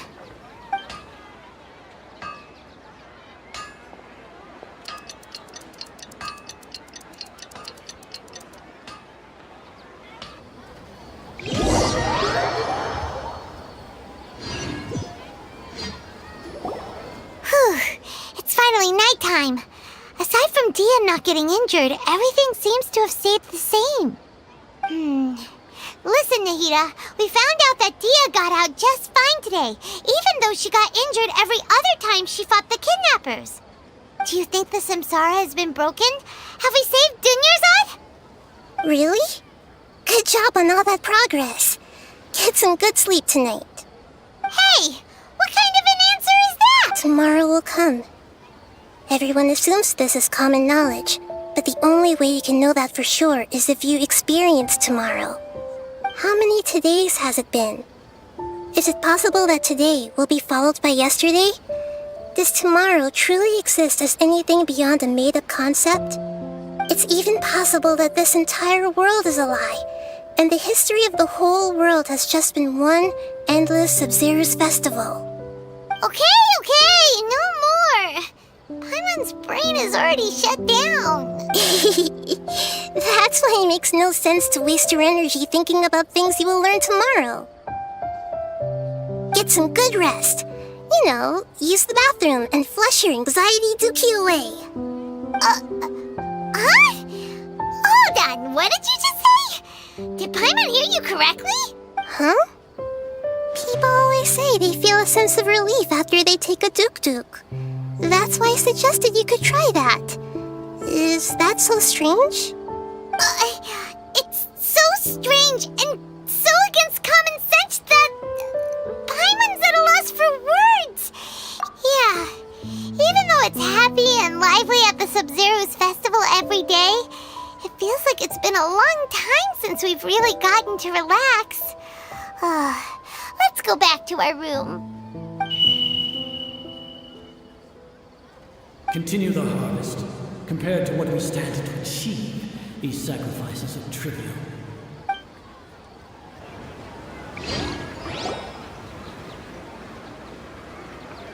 We're still in the same day! Nahida, you already knew last night that we didn't break out of the Samsara? Why did you tell us? Would there have been a point? You would have spent the night with new worries, with tomorrow still out of reach. In that case, you might as well rest within that brief moment of hope. An opportunity like that doesn't come by often, and I thought it might help you clear your minds. Paimon thought the Duke did that! Whatever. Guess you were looking out for us after all. Of course. In the time we've been together, you two have been everything to me.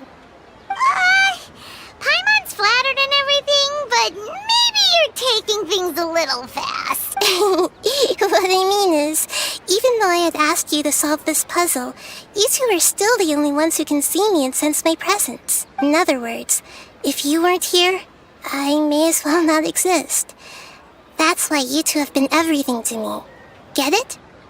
Nahida's talking about confusing stuff again. Anyway, that's enough chit-chat. So, Traveler, did the new clues yesterday help you gain a new understanding of the situation? Huh? Why are you scrapping your previous theory? Oh, yeah! You're right! Gosh, how did we not notice that? In a simple time loop, people's physical conditions should also reset. So, what's your new hypothesis?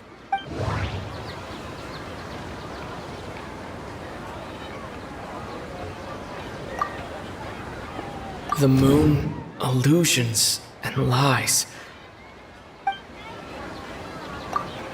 Mercenaries rely heavily on muscle memory, and Dia was able to use her experiences to avoid injury in later samsara cycles.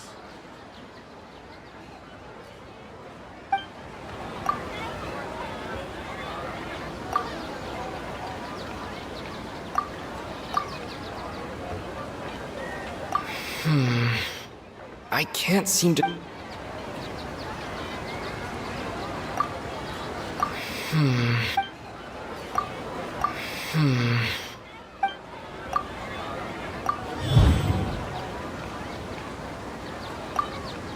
If all our memories of a day are erased at the end of that day, then we would unwittingly relive the same day again and again.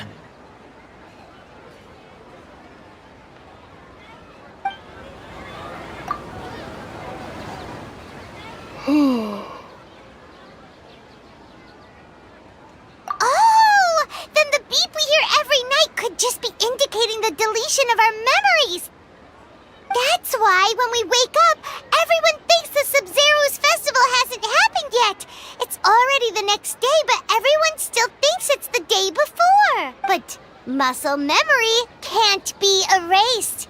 That's why Dia has been getting better at using her greatsword. Now everything makes sense. A brilliant deduction. Nahida, tell us if we're right or wrong. To put it simply, it's as if you've mistaken a pyro crystal fly for a firefly in the night. You lost sight of its true nature because you focused too much on your perception that it glows. That isn't simple at all! Why don't you go talk to Miss Dia again? You might learn something new. Right! She did help us find our latest clue after all. Let's go!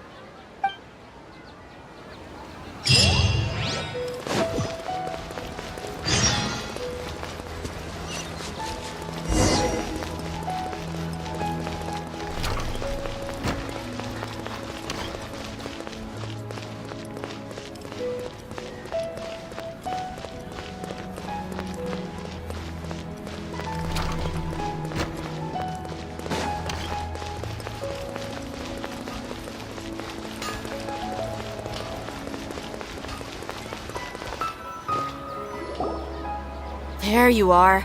Really took me a while to find you. As expected, Dia also didn't get hurt today. Get hurt? Why would I? Don't underestimate me. Well, you're still getting used to your new greatsword. Truth be told, I also think it's pretty strange. It just suddenly felt so familiar in my hands and... wait a second! How did you know I got a new greatsword to begin with? I didn't tell anyone about it. Traveler, could you explain the situation to her today? Paimon's gotten a little sick of doing it. Oh, that works!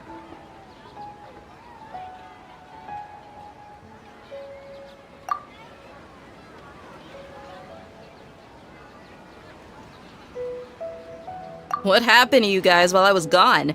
Did you get brainwashed by some cult? Don't think too hard about it. Just take what we're saying at face value. Alright then, let me get this straight. You're telling me that my body's already gotten used to this greatsword, but my brain just doesn't remember it? Yes, your memory's being erased every day. Then I'd have to disagree. That's impossible. Oh? Why do you think that? If we've actually been reliving the Sub-Zero's festival day after day, then what happened to the things we used, the money we spent, the food we ate? Common sense says my wallet should have emptied itself a long time ago.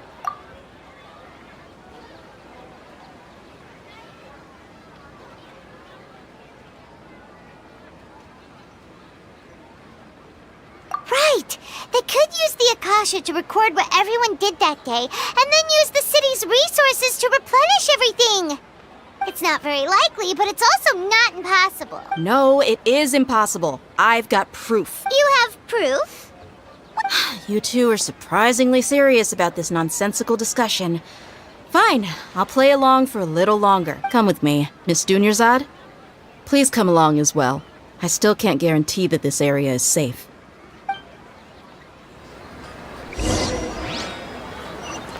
Paimon can't believe it's Dia who wants to show us something this time. 2 days ago, we were the ones taking her to see Dunyarzad.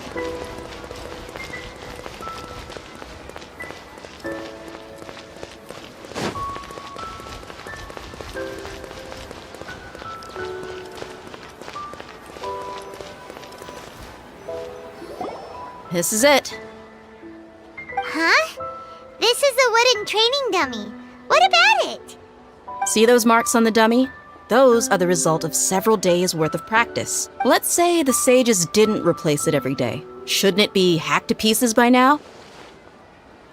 That's true, but what if they did? Then the sages would have had to reproduce every mark I left during previous training sessions. I'm a professional fighter. My martial school has always emphasized the importance of refined control. The force, angle, and entry point of each strike is calculated and deliberate. That's why I remember every mark on the dummy, as well as my state of mind as I made each strike. It's just as they say. Each swordsman has their own unique style, and even the same swordsman can't make the same cut twice. It would be Is it really impossible?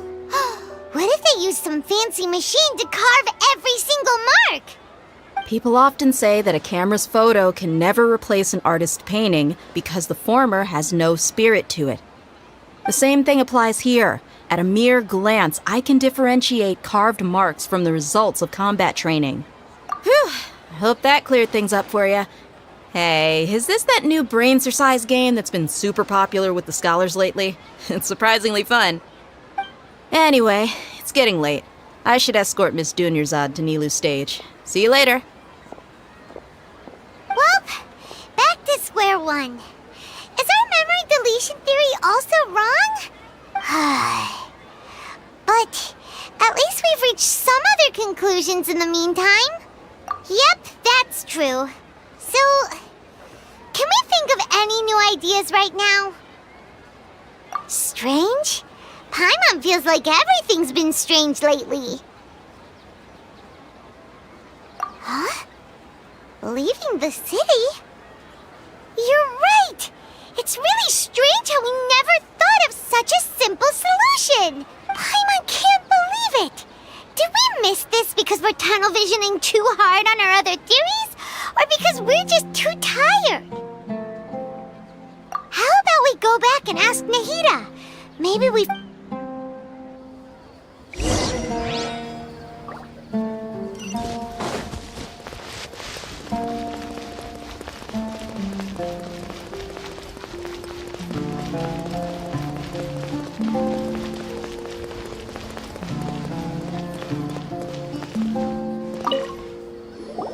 Nahida, we're back! You're back early today.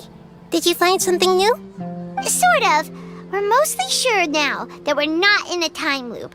And we also aren't in the real world. But at the same time, we have a new question. Leaving the city. As far as I remember, you've mentioned your plans to do that twice before. We did? But we don't remember anything. What happened after we talked? Let me think. I don't think you ever actually told me what the outcome was. Oh, it's probably more accurate to say that both times you never came back the whole night. But you two sometimes stay out the entire night anyway, so at the time, I didn't think too much about it. It is true that sometimes we lose track of time during our investigations. Before we know it, it'll already be the next day. But still, neither of us remember anything about leaving town. Really? That's kind of strange. In theory, I should have already awakened all your memories. Yep, something here's definitely fishy. Let's get to the bottom of this tomorrow.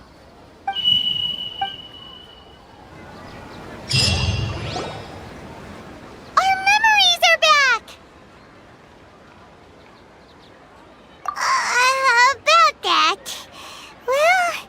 Traveler, aside from your memories that were just restored, I have another message for you. Listen to it and you'll understand. Can't go back. There are countless spaces here. Our Sub-Zeru's festival in Sumeru City is just one of them.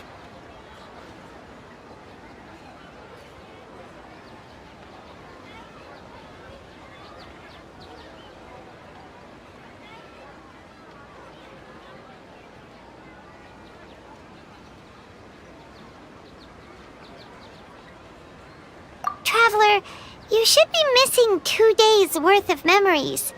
Paimon will fill you in. It's time to carry out our plan from yesterday. Okay, let's go!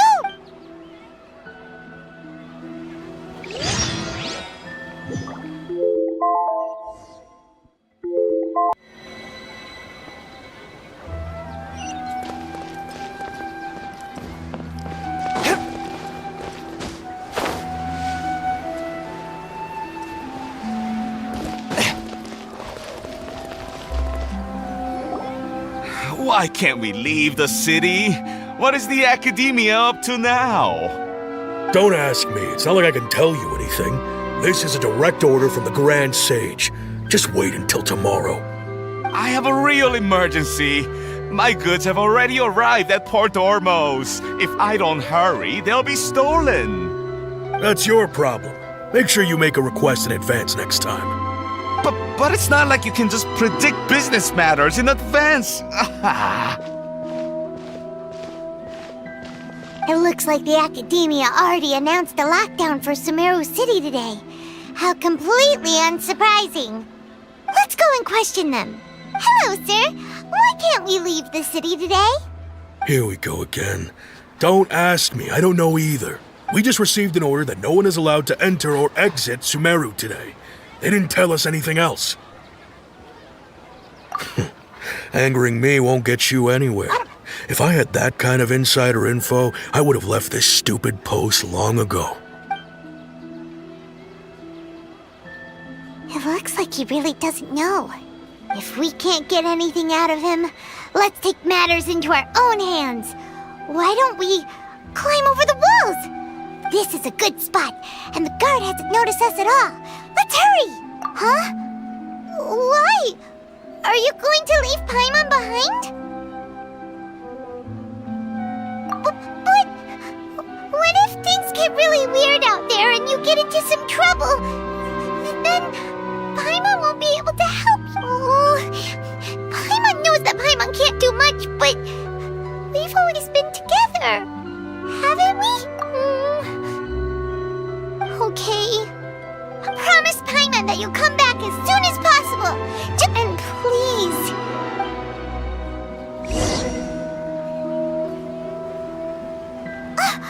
Memories!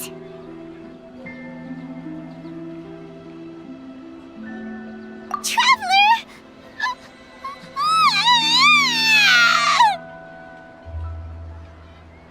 Paimon thought Paimon would never see you again.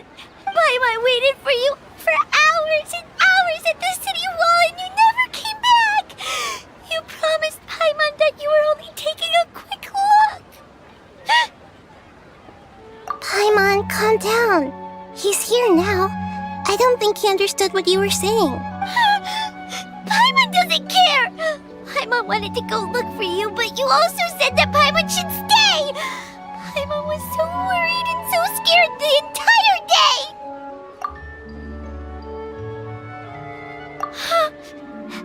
Okay. Paimon will forgive you. The most important thing is that you didn't actually disappear. Oh, Paimon was so scared that you had gone into another world. Okay, Paimon, can you tell us your perspective of what really happened yesterday? I see. Using two people's different perspectives. After that, you left the city. Paimon kept her eyes on you the whole time, but then you disappeared in an instant.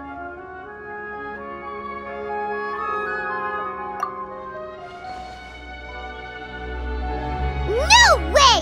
Paimon was watching you with the fullest attention. What's your perspective, Traveler? You sure you don't have any memory of this?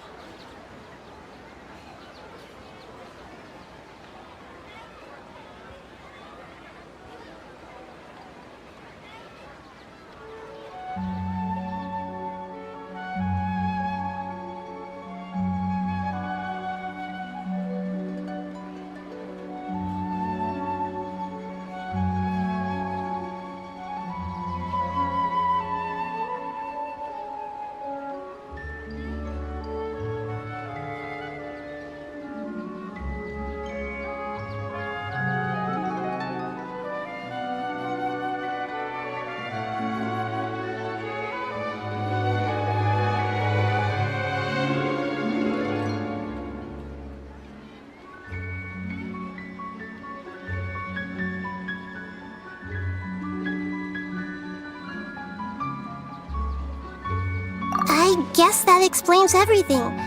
You also lost your memories the last 2 times you tried to leave the city. Those days' memories can't be awoken. So, if we leave the city, our memories will be completely erased? It really sounds like something big outside of the city is being hidden on purpose. But this way, we'll also never discover what's outside. Something like a message? But how can we send it back? Don't look at me like that. I'm not used to being stared at. Well... Okay. You want something that can pass on messages, right? Give me some time and take care of Dunyarzad for me. Yep! Now we're talking!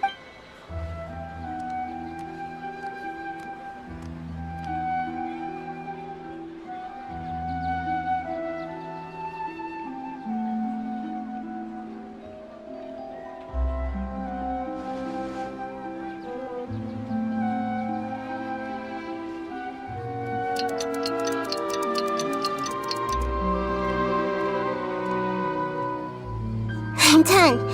Here you go. What? Isn't this just an Akasha terminal? I made some little changes. Akasha terminals are already capable of sending messages. I just tweaked it so that it could connect to any node. To make something like this? Nahida, you really know the Akasha like the back of your hand. Anyway, we can use this now to record a message, right?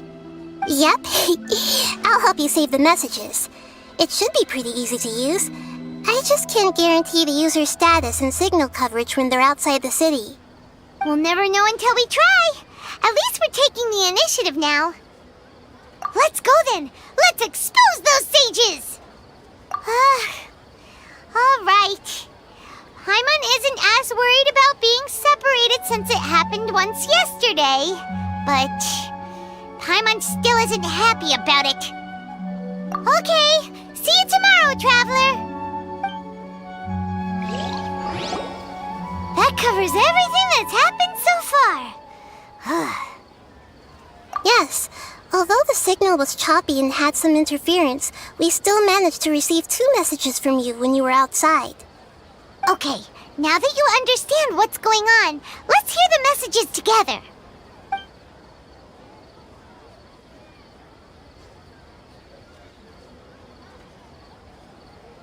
Can't go back.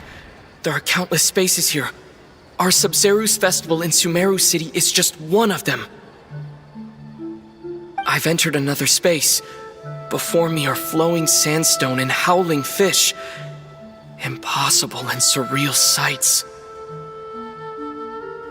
All these spaces are empty except for the occasional ones that contain mute puppets rather than people. I can't sense any human presence.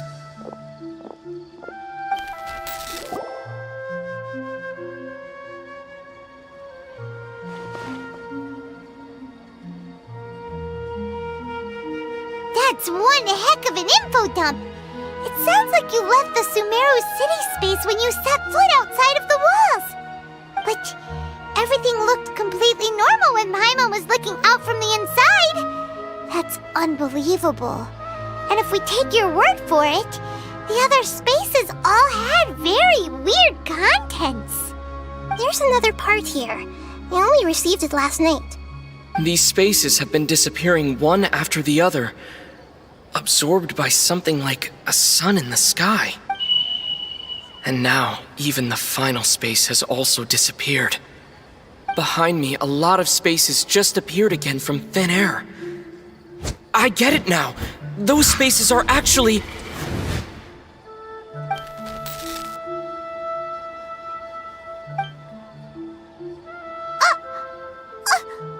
Why did the message end right there? What did the Traveler want to say? What are those spaces? Probably because yesterday just happened to end at that moment. Oh, right. Paimon did hear a beep from the Akasha. Did it come from here or from the message? The message. It should have come from the Traveler's Akasha terminal. After the beep, Traveler said even the final spaces also disappeared. Traveler, what do you think that final space could have been?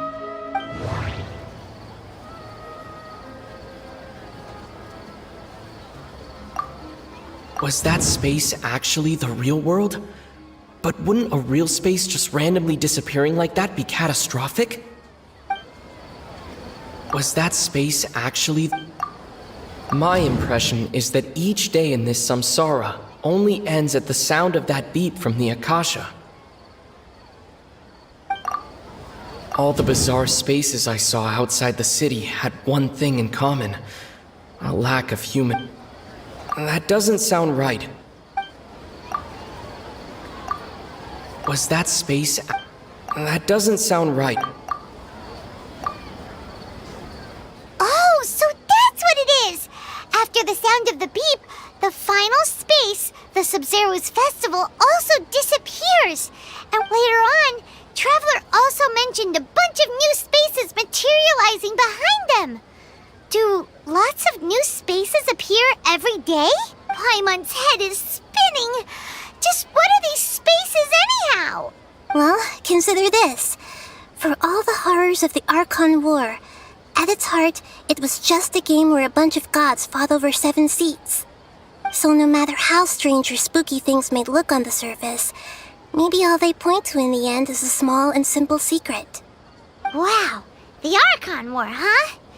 That's an analogy and a half.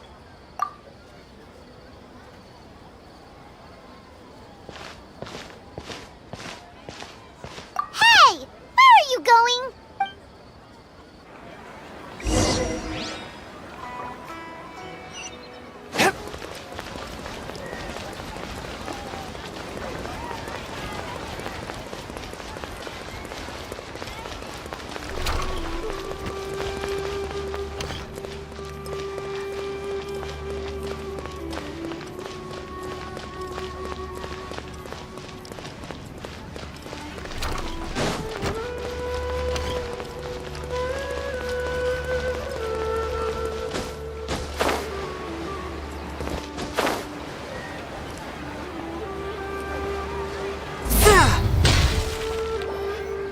Do you want some alone time to think? Alright then, Paimon won't disturb you.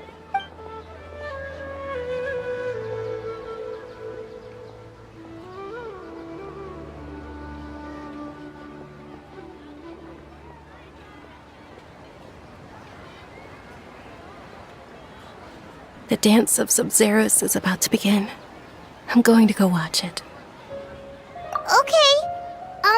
Why don't you go ahead, Dunyarzad? We still have some other stuff to do. Okay then. See you later. Have you figured it out yet, Traveler? Time is ticking away. Awesome! What is it? Paimon wants to know.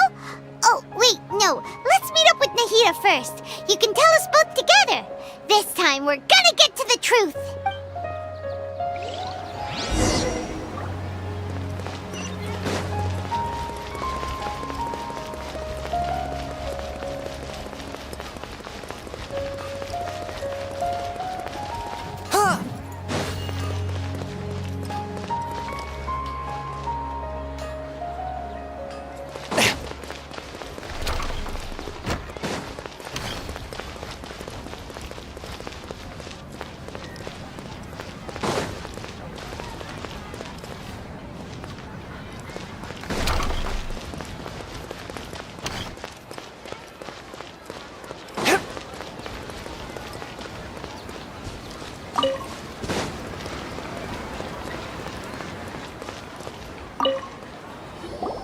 You're back!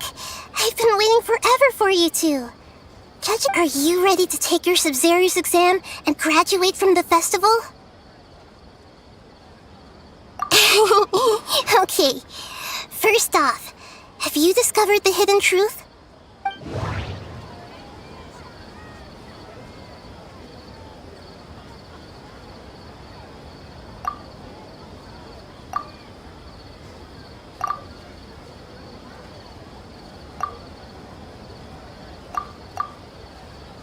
The moon, illusions, and lies. What do they all mean? All the bizarre spaces I saw outside the city had one thing in common.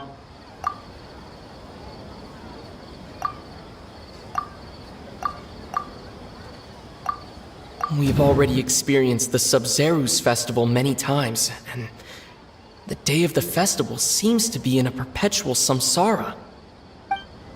We've already experienced... Okay, Nahida said the Akasha relies on the power of a gnosis to operate, as it is the manifestation of the God of Wisdom's power. It compiles the wisdom of the entire populace. That doesn't sound right.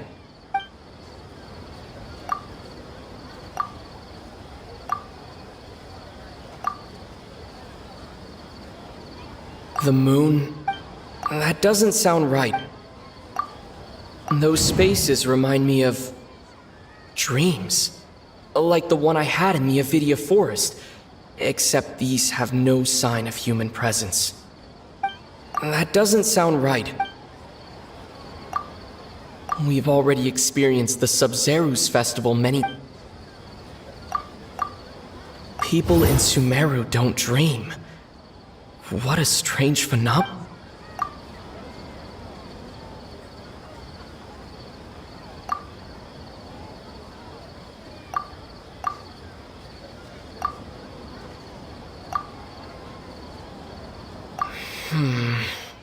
I can't... We are all in a dream. It isn't that the people of Sumeru don't dream. Rather, the Akasha is taking their dreams from them. People in Sumeru think they don't dream, but the truth is the Akasha steals their dreams without them knowing it. And those spaces with no human presence are stolen dreams without their host. That would explain why they sounded so weird when he was trying to describe them. So people in Sumeru do dream after all. In fact, we're all in one big dream together right now. Correct answer. Now, how did you conclude that the Akasha is capable of this?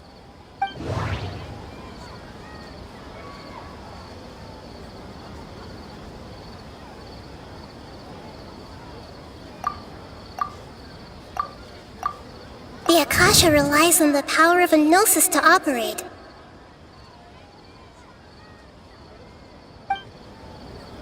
The Akasha relies on the power of... and it grants knowledge to the people. That doesn't sound right. It compiles the wisdom of the entire populace. That doesn't sound right. The Akasha relies on the... It is the manifestation of the God of Wisdom's power. The Akasha relies... That doesn't sound right. Oh, okay. Those dream-controlling creatures in the forest also get their power from the Dendro Archon, right? That would explain why the Akasha has the ability to control people's dreams, too. But is stealing everyone's dreams really how the Akasha compiles their wisdom? Isn't there anything more to it than that? Dreams are fantastical, complex, and full of imagination. People's brains are the most active when they're dreaming. In other words, dreams are rich bundles of human wisdom. So in other words, the complete opposite of how Hypatia understood it. Paimon remembers her saying that the sages think dreams are foolish delusions, and the fact that no one dreams is a blessing from Greater Lord Rukkhadevata. The real story is that the sages from the Academia are using the Akasha to steal people's dreams for their own use, huh? Oh? By the sounds of it, you understand the current situation pretty well. So then, what about the Samsara?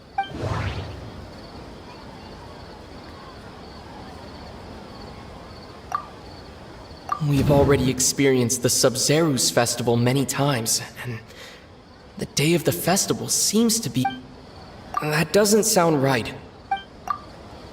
The Grand Sage said, "Go celebrate the birth of that god to your heart's content." Did he mean something more? That doesn't sound right. I need... Those spaces kept disappearing before my eyes. But as soon as that beep sounded, many more spaces materialized. Those dreamscapes kept vanishing.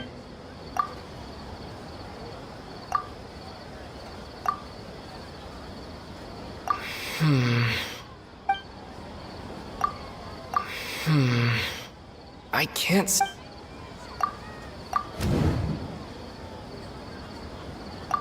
Correct. The Akasha Akasha is keeping each person's brain in a constant dream state, but also separating their consciousness from their own dream. Their disembodied consciousness is placed inside the collective dream of the Sub-Zero's festival along with everyone else's, while their now vacant dreams are harvested by the Akasha. No one is any the wiser as another day passes in the dream, and so begins another samsara cycle. People wake up to yet another dream about the Sub-Zero's festival. The dreams that belong to them are once again harvested by the Akasha, and so it continues. So, this is like a dream factory, and the Akasha is a dream harvesting machine. Did Paimon get that analogy right? Very good, Paimon. Using analogies well is an excellent habit to get into. Okay, so that beep we keep hearing is actually from our real-life Akasha terminals.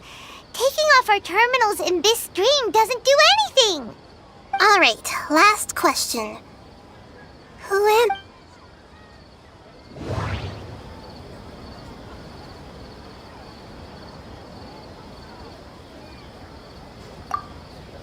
Now that I think about it, wasn't illusions a hint that we're all dreaming? That doesn't sound right. Now that I think about it, wasn't illusions hinting at the sage's deception of Sumeru's people? They say that alchemical divination is the Dendro Archon's divine revelation. So then, if Nahida has referred to herself as the moon... So you noticed. I thought that one would be the hardest question. That's why I put it last. That wasn't hard at all. Even Paimon guessed that. Everything about you is different. We just didn't want to expose you as... Now that you mention it, Nahida, you've been hinting to us since the very beginning. It's funny. Thinking back to when we were asking all over the place for info about Lesser Lord Kusanali, Paimon didn't expect to meet you like this. Yes, those can wait until we're back in real life. On the other hand, I'd be happy to answer any more questions you have about here and now.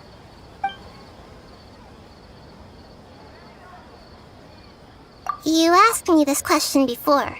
My answer was, it would literally blow your minds. Now that you know this is all a dream, this answer should hopefully make more sense. Have you heard the saying, don't wake a sleepwalker? Likewise, if someone suddenly had told you all this instead of you learning it on your own, your notion of reality and dream would be thrown into irreversible confusion. I couldn't expose you to that kind of risk. That's why I could only give you very subtle hints and some suggestions. Long story short, I'm really sorry I had to keep you guessing. Firstly, this dream we're in is completely based on reality. People have already experienced this Sub-Zero's festival, so it would be very difficult for them to find anything that strikes them as surreal. Secondly, you're probably wondering why people don't have any memories from earlier samsara, right? That's because people don't remember their dreams most of the time anyway. So whenever they wake up in this dream of the Sub-Zero's festival, they don't remember anything from their previous identical dream. That reminds Paimon. Traveler had a dream when we were in the Avidia Forest, but couldn't see what it was about after waking up. Is that an example of what you mean? Yes. Only after receiving the blessing of Dendro can a person gain the Dendro element's dream-enhancing power. That explains. Meanwhile, everyone else has no idea that they are in the Sub-Zero's festival samsara, while their dreams are stolen from them over and over again.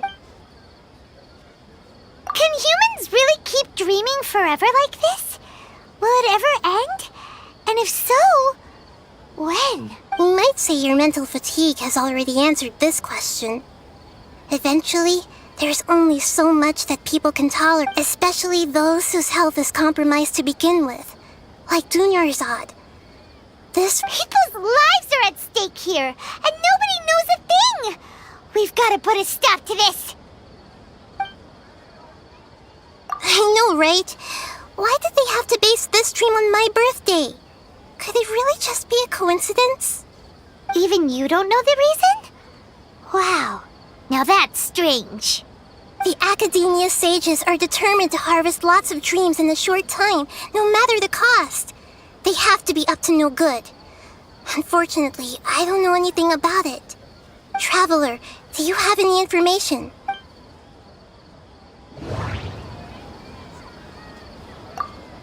The Grand Sage said, "Go celebrate the birth of that god to your heart's content." Did he mean something more?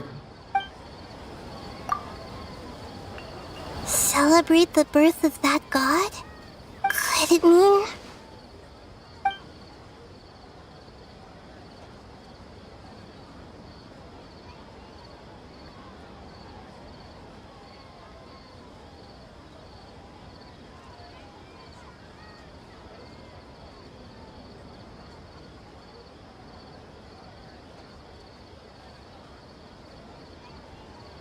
deceiving the people of Sumeru with no regard for their safety.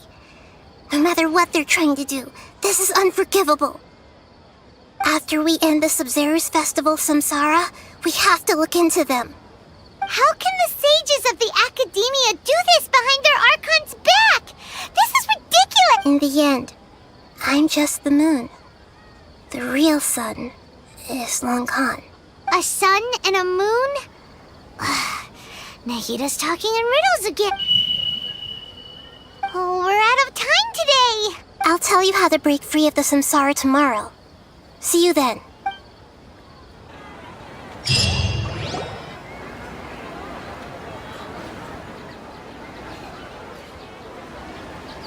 Good morning, Nahida. Wait. Now that Paimon remembers everything, should we instead say good morning, Lesser Lord Kusanali? Hey! What's wrong, Nahida? You don't look too good. I'm afraid that what you're thinking right now is correct. Did Dunyarzad already disappear? No way. The real Dunyarzad's consciousness has indeed disappeared. It can no longer endure the constant dream harvesting. Paimon can't believe it. Wait, so what about that other Dunyarzad? Just what is she? She's actually something like a puppet, but not completely. The real Dunyarzad's consciousness could no longer keep playing her role in this dream, so another Dunyarzad appeared to replace her in the dream. Just like the grass and the trees, that Dunyarzad is just a building block of the dream that helps to keep it going. But personality-wise, she's nothing like the real Dunyarzad. Puppets are stiff, and can't copy a living person's vitality. After all, they're just there as filler. You know, speaking of which, the old Dunyarzad might not have been too different from a puppet. Dunyarzad truly believed that she met you within her consciousness, and it was you who inspired her. So you do remember her after all. Yes. Back then, her family was overly protective of her. No one cared about her personality or thoughts. It was as if she only lived to stall her Elazar. I just gave her a little wisdom so she could look at life in a new way. So that she could be her own person. But even so, she's still... far from it. I'm still a long way off from being a real Archon. I couldn't even save her. If I were a competent Archon, I wouldn't have let my most faithful follower die at the Sub-Zero's festival with so many regrets. Please don't beat yourself up over it, Nahida. It's the sage's fault, and theirs alone. I'm not beating myself up. All I did was to rationally observe the distance between myself and a real Archon. Don't be like that, Nahida. Even real Archons are still allowed to be sad. To prevent more tragedies like this, we must end the Samsara as soon as possible. Great, but how do we do that? Although the Sub-Zero's festival dream is under the Akasha's control, only humans can dream. Even the Akasha is unable to create them. That means this dream belongs to a host who created it. Huh? So, how should we find that person? Well, If this is someone's dream, then everything here must come from deep within their consciousness, which means, with the power of imagination, they can change anything in this dream. Imagination? What do you mean by that? Imagination means breaking through what you perceive as normal. Like when the server at a tavern brings a plate to you, you'd naturally assume that food is on it. However, if you're the dream's host and you become aware that you're dreaming, when you imagine gold and more on the plate, the dream will respond in kind, and the server really will bring you gold and mora. But right now, our host is unaware that this is a dream. No matter how many times they're served, it will always be food. Find some way to make that person realize that they're dreaming. Usually, once that happens, the person will wake up and the dream samsara will be broken. How are we going to find them, though? If it could be anyone, it'd be like looking for a needle in a haystack. And even if we did find them, how are we supposed to make them realize they're dreaming? After all, like you said, don't wake a sleepwalker. It's extremely difficult, yes. But the only ones who can do it are you two. Remember, everything you've achieved up to this point has all been for the sake of finding the host and ending the samsara. As for me, during this time, I'll be out of town. Out of town? Are you going to that place full of dreams where the traveler went? Yes, I want to try something. There must still be a small wisp of possibility. Hurry and go. Dreams are supposed to be fantastical, romantic, and full of pleasant surprises. Unnecessary things like this samsara need to end. Paimon's still a little upset that we've come this far only for Dunyarzad to... She was such a good person, with such a simple wish. But fate was against her. Yeah, saving Dunyarzad is what kept us going this whole time, but we mustn't lose hope, Traveler. Dunyarzad would definitely want to see us save everyone else. So let's break the samsara for her sake. Paimon's wondering, do you think the sages would get one of their own to be the host of this stream? Feels like it would be easier to control it that way, no?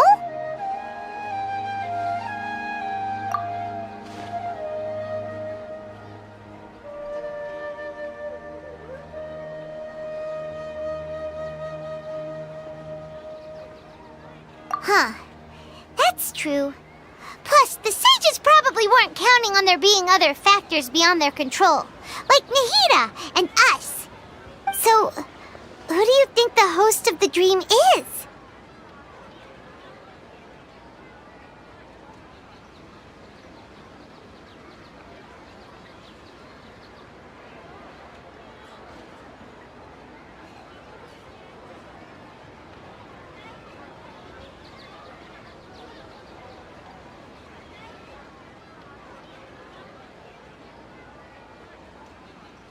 Oh, that would make sense! Ferris, the Knight of Flowers, is a symbol of the wholesome Zeru's festival, right? Pretty core character. Let's go ask him some questions, shall we?